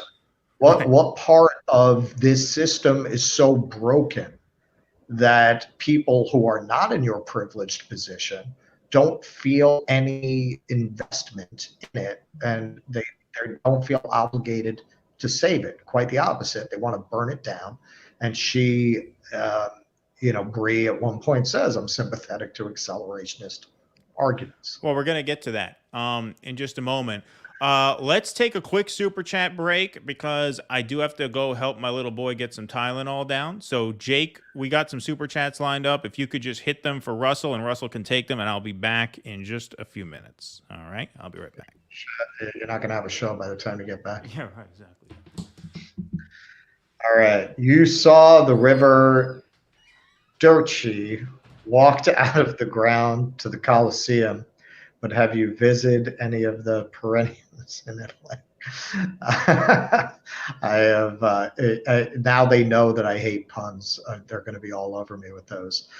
I will say this: I have seen more here than any sane man would in the time that I was here. I saw everything that I wanted to see and a lot of things that were miscellaneous that were, if I get to it, I pretty much hit all of those too by not sleeping very much. All right. So thank you, Kyle. We'll put that right here on the fridge. Good point. Yeah, you think he wrote that out like the Magna Carta? That'd be quite a step down from the original. Kyle Ball is just listing off Biden's half-measured accomplishments that will just taper off by the next election cycle. Yeah, it's really remarkable that they've decided to go in this direction. I don't understand it because Krystal, I mean, I don't know. She has enough money that that channel can crash and burn. And what does it really matter for her? She doesn't need that channel to support her. And unless Kyle's been absolutely absurd with his money, you know, he probably has enough to crash and burn his channel too without missing any deals. But if they want those channels to continue, I think they're really missing the historical moment. I don't think there's really an audience for what they do for very much longer if this is how they're going to do it. Kyle is literally rich man north of Richmond. Yeah, I mean, way north. He thinks he's still a New Yorker, but he's down there with her. But yeah, man, I mean, these are the people that he's singing about. The Kalinskis. Vote Dem or else Joey Behar won't like you. Well, yeah, exactly. Like that whole argument, the left is going to get smeared. Who cares? Like that is where you can really see the level of privilege because they are in the same social circles as the people who are going to smear them. They don't want to piss off their rich, high status friends. For the rest of us, that's Greek. What does that do for us to put more squad members in office other than to enrich them? Yeah, I mean, now they don't get smeared and they don't do anything for the people who put them there. So who cares about not getting smeared? That was one of the stupidest things they said in that segment. Kyle and Krystal auditioning to be the new Mika and Joe. Yeah, I mean, with the power dynamics reversed a little bit, but in terms of gender. But what are they? That was Michelle Wolf, I think, in the Gridiron Dinner, where it was like the last time they were ever going to put anyone edgy up there. She said, "Morning, Joe. It's like a Me Too that worked out." That was a great line. But yeah, it seems like they think there's a world where they can be the Morning Joe of YouTube. And like I said, I don't think that's going to work out for them. I don't think the people who get their news and commentary on YouTube are really interested in that kind of commentary. And I think particularly with the way that this election season is going to shape up, there's going to be even less of that after Election Day 2024. Brie blocked me. Jenn Dize blocked me, and DC. It's hard to see West making it now. Kyle is Krystal's pet chihuahua. It's a great question.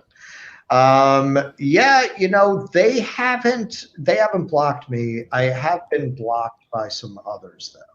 I don't really go. I've gone after Brie a few times, but you probably didn't notice or doesn't care. What did you say that made her block you? Maybe you deserved it. Maybe. Yeah, maybe you were a little out of order. Maybe you were a little out of line yourself. Exactly. John Cedillo, thanks for the $9.99. Briahna Joy Gray is perplexing at times. She seems that she's close to the post-duopoly left frame of thinking, but is unwilling to risk losing position. Fellow PMCs, as seen with her positivity. To Marianne, yeah, that's what we've been saying. But this, and there's one other point that she makes toward the end, which I think is worthwhile. So let's get back into this. Who feel like their lives aren't meaningfully different under a Trump versus a Biden, and who would rather rock the boat and throw a monkey wrench in the machinery if there's even a fracture of a sliver of a chance that it has some outcome other than what we've been experiencing for their entire lives. Fair enough. You gave a direct answer, Yeah, so no, I respect it. The other thing I would say, though, because you said you're basically an accelerationist. Like, you think things need to get better in order for them to get worse. I feel, worse in order given for my them to get own better. class privilege, I am reluctant to personally put those wheels into motion, but I very much respect particularly people who, like I just was talking about, who do feel that way. I think that's a legitimate perspective. I feel like it's not my place to say, let's make the world burn, because I'm going to be okay in it. Let's make the world burn. That sounds kind of similar to a certain thing that I said to a certain, well-meaning PMC left writer.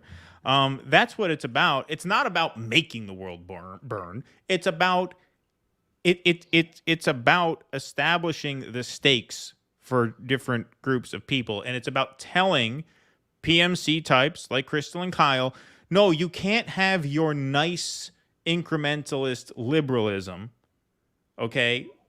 You can't have that. You either have to usher in the kind of big picture change that we need, or else we are not going to allow you to enjoy a nice country with a nice government anymore. We will allow, we will not burn the country. I'm not a terrorist. I'm not making a threat like that. I'm saying we will allow conditions to deteriorate if we do not get the kind of solidarity that we need to make transformational change in our lives. That's what it's about. And so the recognition of that on her part is impressive. And forget it. No chance whatsoever that it's going to get through to, Ken and Barbie over here. Like, no way. But that was a very, very strong point. Yep. All right, let's go. Way, but I am open to that perspective. Colors your view and how you approach these things and why you wouldn't really care whether it's Biden or Trump. Yeah, I mean, I remember the night of 2016. I wasn't. I don't know. How did you guys feel? I wasn't personally devastated. So, I felt that's a in great some question. weird Let me way answer. vindicated. That's a very. This is what we had been telling them was going to happen the whole time. So I agree with you completely about 2016, right? And I voted for Jill Stein in 2016. 2020. I didn't vote for Biden. Right. I didn't vote for anybody. It was sort of like no, seriously. I think they're roughly equal. I think Biden's around the edges better, but I thought he was going to be as conservative a president as he was a senator. Right, but it doesn't matter to you because you don't have the same stakes as the people who she was talking about, and it's the complete opposite of how it's presented, where the privileged people are the ones who don't care, right? Because they can afford either outcome. It's actually the opposite. In Brie's experience and my experience, it's actually the least privileged people who are the least engaged. That's why most poor people don't vote at all, right? That's why the electorate is a bunch of normies, because the people who are invested in the outcomes are people who feel they stand to benefit from one outcome over the other, i.e., Kyle. Well, I had low expectations for Joe Biden, and so the fact that he put a good guy as the counsel of the NLRB means that he's exceeded my expectations, and therefore I'm going to vote for him. Right? It's just a game. It's just a game to them. Yeah. Well, sure. Well, they think that they're really great people because they're rich, but they care so much. They care so much about the workers and the people who aren't as privileged as themselves. It's aristocracy. It's very rare that you've really had aristocracies that don't see themselves as tribunes of the people, right? We love the people, right? We shower gifts upon the people. So they feel like they're fighting against their class, right? They're class traitors, but they have no interest in really upsetting the system. And look, this is nothing new. This is what you'll see on Meet the Press or MSNBC or CNN. I just don't know what they're doing here at this point. Like none of these arguments would be out of place on any of the cable news channels that your channels are supposed to be a reaction to. They used to be. They used to be a reaction. No, exactly. This is absolutely. Now you adopted exactly the point of view of that media. You developed your whole channels and presence in this space on the premise that you're not going to make these kinds of facile arguments for the Democrats. And now here you are, not dipping your toe, but just all the way there to the point that if you were invited on as a guest on the roundtable portion on Meet the Press this weekend, there's nothing you're saying here that would raise an eyebrow. Nothing. Exactly. A few more super chats, then we got one more clip to play. Chilenosaurus, thanks for the $5. Kyle is the I like turtles kid. I think I've heard that before somewhere, but thank you for the donation. These bitches want Nikes. What labor movement? He just killed the strike. Well, yes. I mean, the idea, as Jack said, that these NLRB appointments make up for what could have been a truly transformational moment in the labor movement. Exactly. I mean, how do you offer full-throated support on that front, or really support of any kind past that point? Excellent point. Zach, thanks for the $4.99. Haven't seen you here in a while, Zach Boyles, but thank you. Glad you can make it today. Mescalito, thanks for the $5. It's obvious Krystal and Kyle were offered spots under the Denver airport with TYT after the nuclear holocaust. Yes, indeed. Thank you for that. Rest in peace, Dollar Store Ken. Yeah, well, this was really, I mean, yeah, thank you for the $2, Britzman. This was really just an absolutely maddening display on their part. And we have one more segment that we're going to get to here. This is going to be a sound drop. Krystal, is Biden better than Obama? Right? I mean, that's because that's really rich. Here we go. Do you think that Biden is better than Obama? I'm open to that argument. But again, who cares? My fundamental, I don't. What purpose does that serve? Exactly. I think it's everything, in my opinion. Yeah, I mean, for me, why does it mean everything? If it means everything, you're telling on yourself. You're saying that this is just a parlor game, right? Well, if he's better than the last Democratic president, if that's where you set the bar, that is indicative of how little you have at stake in these outcomes. Well, and she keeps trying to get them throughout this to answer the question of, you know, which I think all of us who are post-duopoly have asked at some point. Well, so where does it stop? Where does it stop? I often, to illustrate that, I'll point out Richard Nixon, you could argue, was to the left of Bernie Sanders. And he was the arch conservative of his day, right? He was he was looking into universal basic income. He proposed a Medicare for all system that was more generous than Obamacare.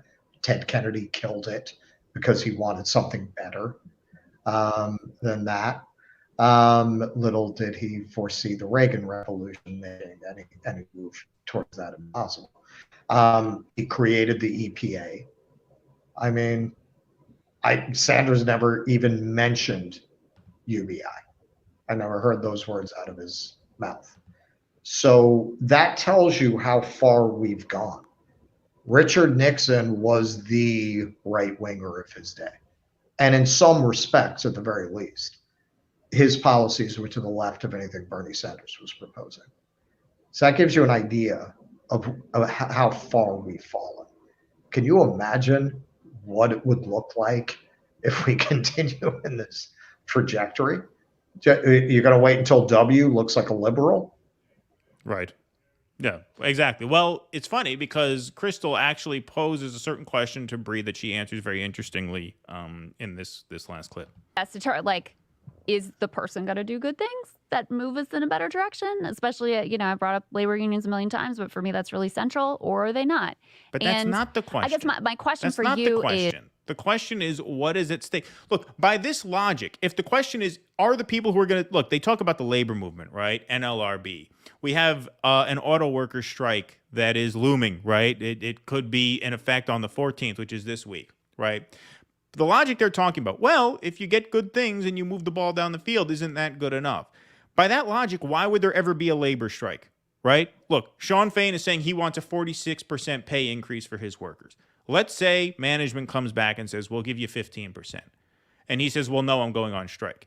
The logic that they're using here to try and convince Briahna to vote for Joe Biden is the same logic they could use against Sean Fain, saying, hey, they're offering you 15% more than you're getting now. Why would you go on strike? If you go on strike, you don't get any pay increase, and you have to go without pay for the duration of the strike. So why not just take the 15%? That's better than you have now, is it not?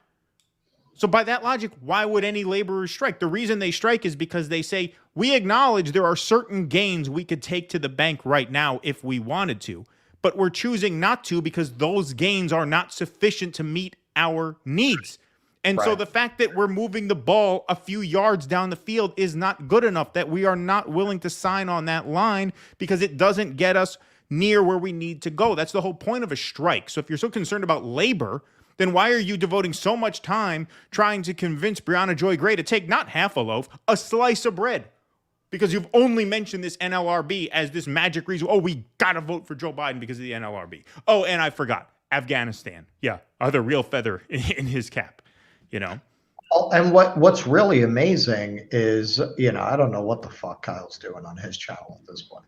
But Krystal, she still does really solid reporting on how people can't afford houses and things like that, and looming economic catastrophe and how bad things are for Americans. How can you not understand the implications of that? Like if you spend as much time as you do, and she does, reporting on things like that. Oh, yeah, of course. Yeah. No, I'm not arguing. Follow it through to its logical conclusion. What do these people have to lose, right? I mean, they feel, and Briahna tries to explain that. It doesn't get through. I mean, she does have her response to it, which is I don't know how much of that you have in the clip. Basically, Krystal was like, well, if you burn it down, I feel it's less likely you get a left utopia than a right wing nightmare. I feel like I don't feel like she's entirely wrong.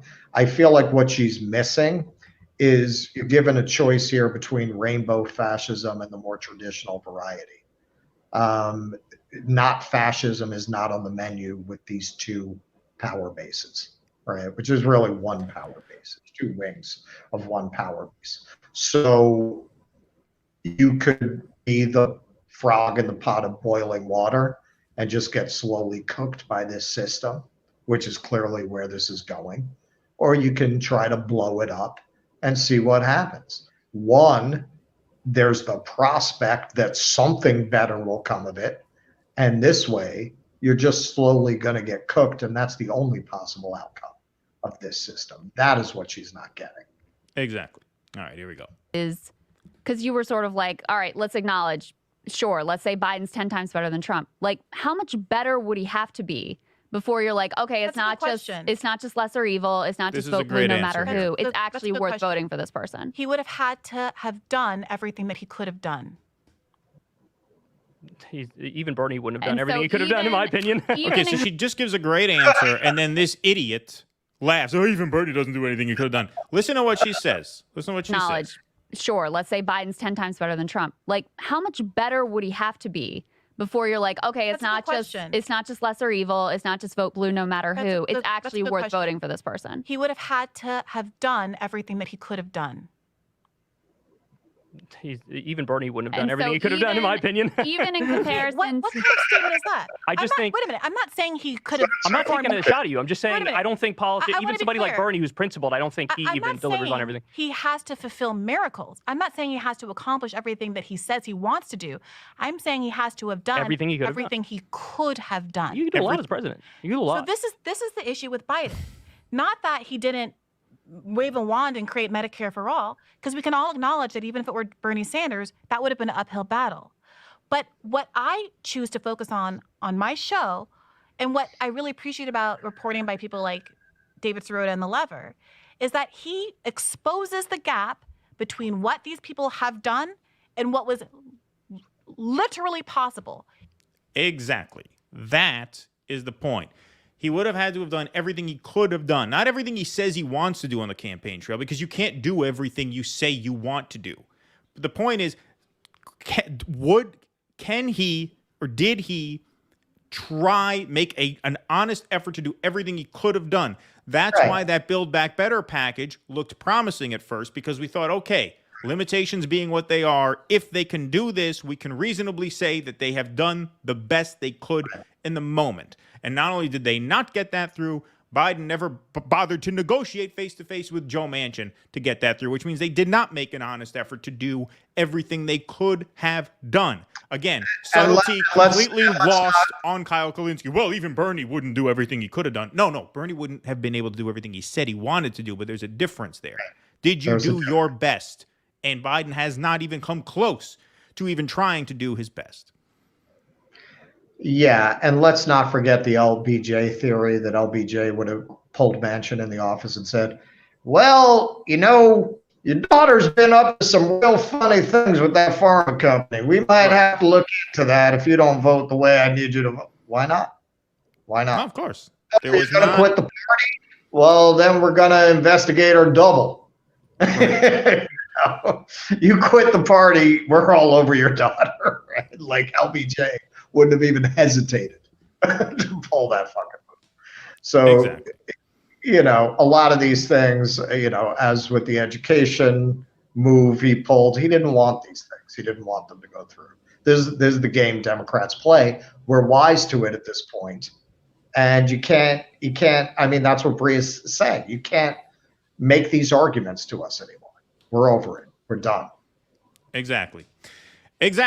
And so there's that segment, folks. An epic, but again, we could have covered that entire thing if we wanted to.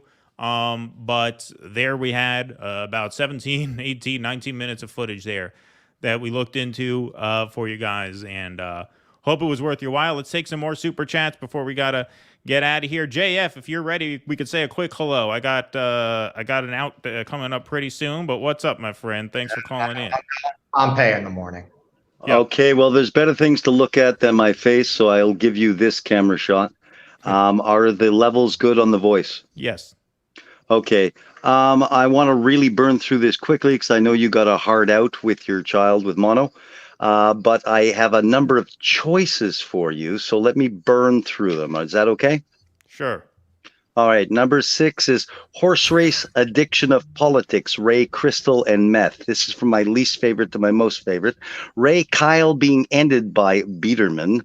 And Reduced to Manservant, it depends. Also, the presidency as sinecure, rimshot, and a dad joke defense.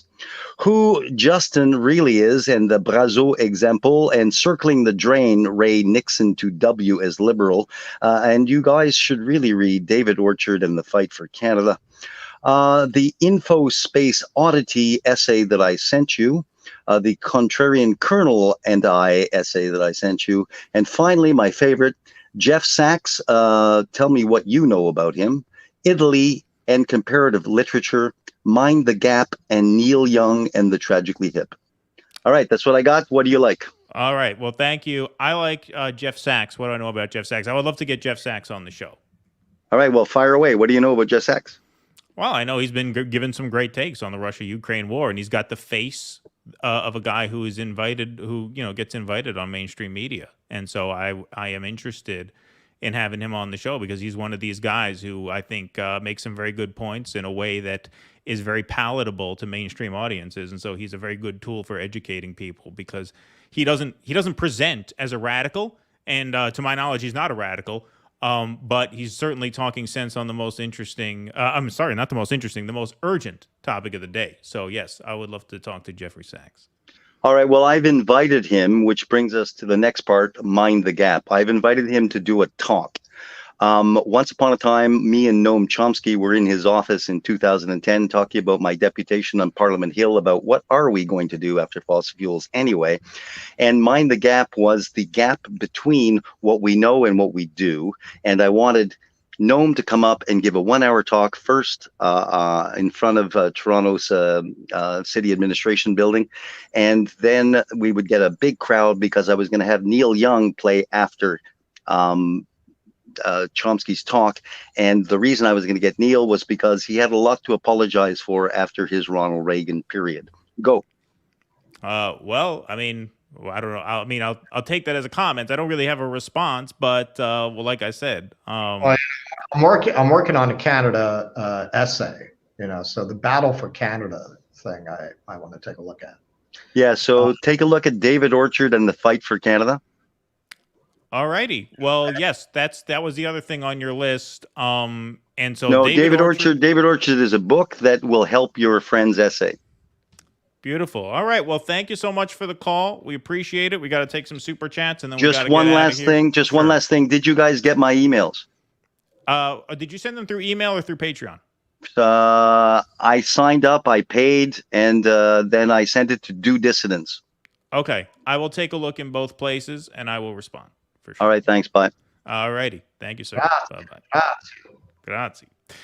All right. Let's take some quick super chats here because I do have to be on my way soon. Will S., thanks for the $2. Krystal's the succubus stole Kyle's seed. All right. Now we got the super trolls covered in. Yeah, exactly. Midwestern Marks pointed where it showed West was already poison pilled against Dorr by Green SJWs, why he called Dorr a secret Trumper. Okay, that is interesting. I have to watch that. I know Midwestern Marks just did a stream earlier today about that, and I have to watch it. I obviously have not had a chance to watch it yet, but I certainly will. That's my promise to you, Mr. Rousseau, and thank you. Thanks for the $2. Again, Biden's infrastructure win privatized water. Thank you. Jenna, thanks for the $5. Moving the ball down the field sounds a lot like kicking the can down the road here. Yes, it does. Yeah. Same thing. In fact, I thought of using that exact phrase.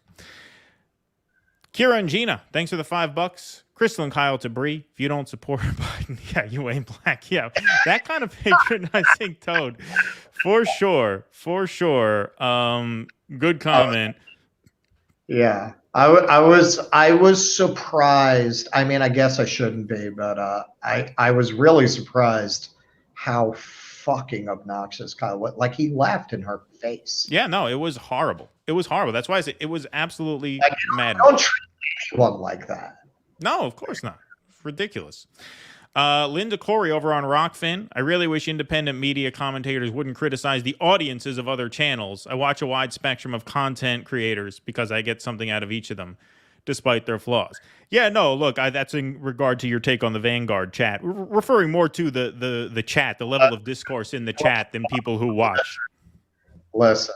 This is the hallmark of this show is we're honest. And, you go there and you watch it for your reasons, and God bless you, man. Do what you want. I'm telling you, I've watched that chat. It is the dumbest assemblage of misfits, miscreants, and morons I've ever seen assembled in one place on one channel. Now, present company accepted. Present company accepted. Right, exactly. And they've called our chat, by the way, the most depraved and delusional chat on YouTube. So they've gone negative on you guys, too. The difference is we embrace that. Exactly, right. JVB, thanks for the $2 on Rockfin. I agree in general. Vanguard boys have been repeatedly demonstrated that they can too easily bend and lie. They lack integrity. Yes, indeed. Bonzo Beans, vote for Joe Biden because I don't want to be disliked. Yeah, exactly. Social status, right? Bonzo Beans, Hansel and Gretel really like those breadcrumbs. Folks, I do have to run because of reasons why we didn't start the show right now. Normally we'd be starting at 7. Instead, we're ending at 7, but we did get to everything. Thank you guys so much for being here. Thanks for accommodating this early time slot. One more from Zach. Thanks for the $4.99. Sanders UBI will require an app to track your location. It'll deduct pay if you ain't post or miss the doctor shots appointments. Determine your needs. Good to have you back, Zach. I don't know where you've been, but I miss you, man. It's good to have you back here. Folks, we'll be back here Wednesday night, 8 p.m. Eastern. Thank you very much. Go to patreon.com. Help support the show if you can. DoDissidents.substack.com. A lot of you signed up here over the course of this show, so thank you so much. Over 1,000 in the chat here on YouTube. Hit that like button on your way out. Hit that subscribe button on your way out. Same goes for Rumble. Russell Dobular, enjoy Pompeii tomorrow, and we hope you all have a very good beginning of the week. We'll see you midweek, Wednesday night, 8 p.m. Until then, be safe and be well. Arrivederci. Beautiful. Good improv. See you later, folks. Thank you so much. Please clap.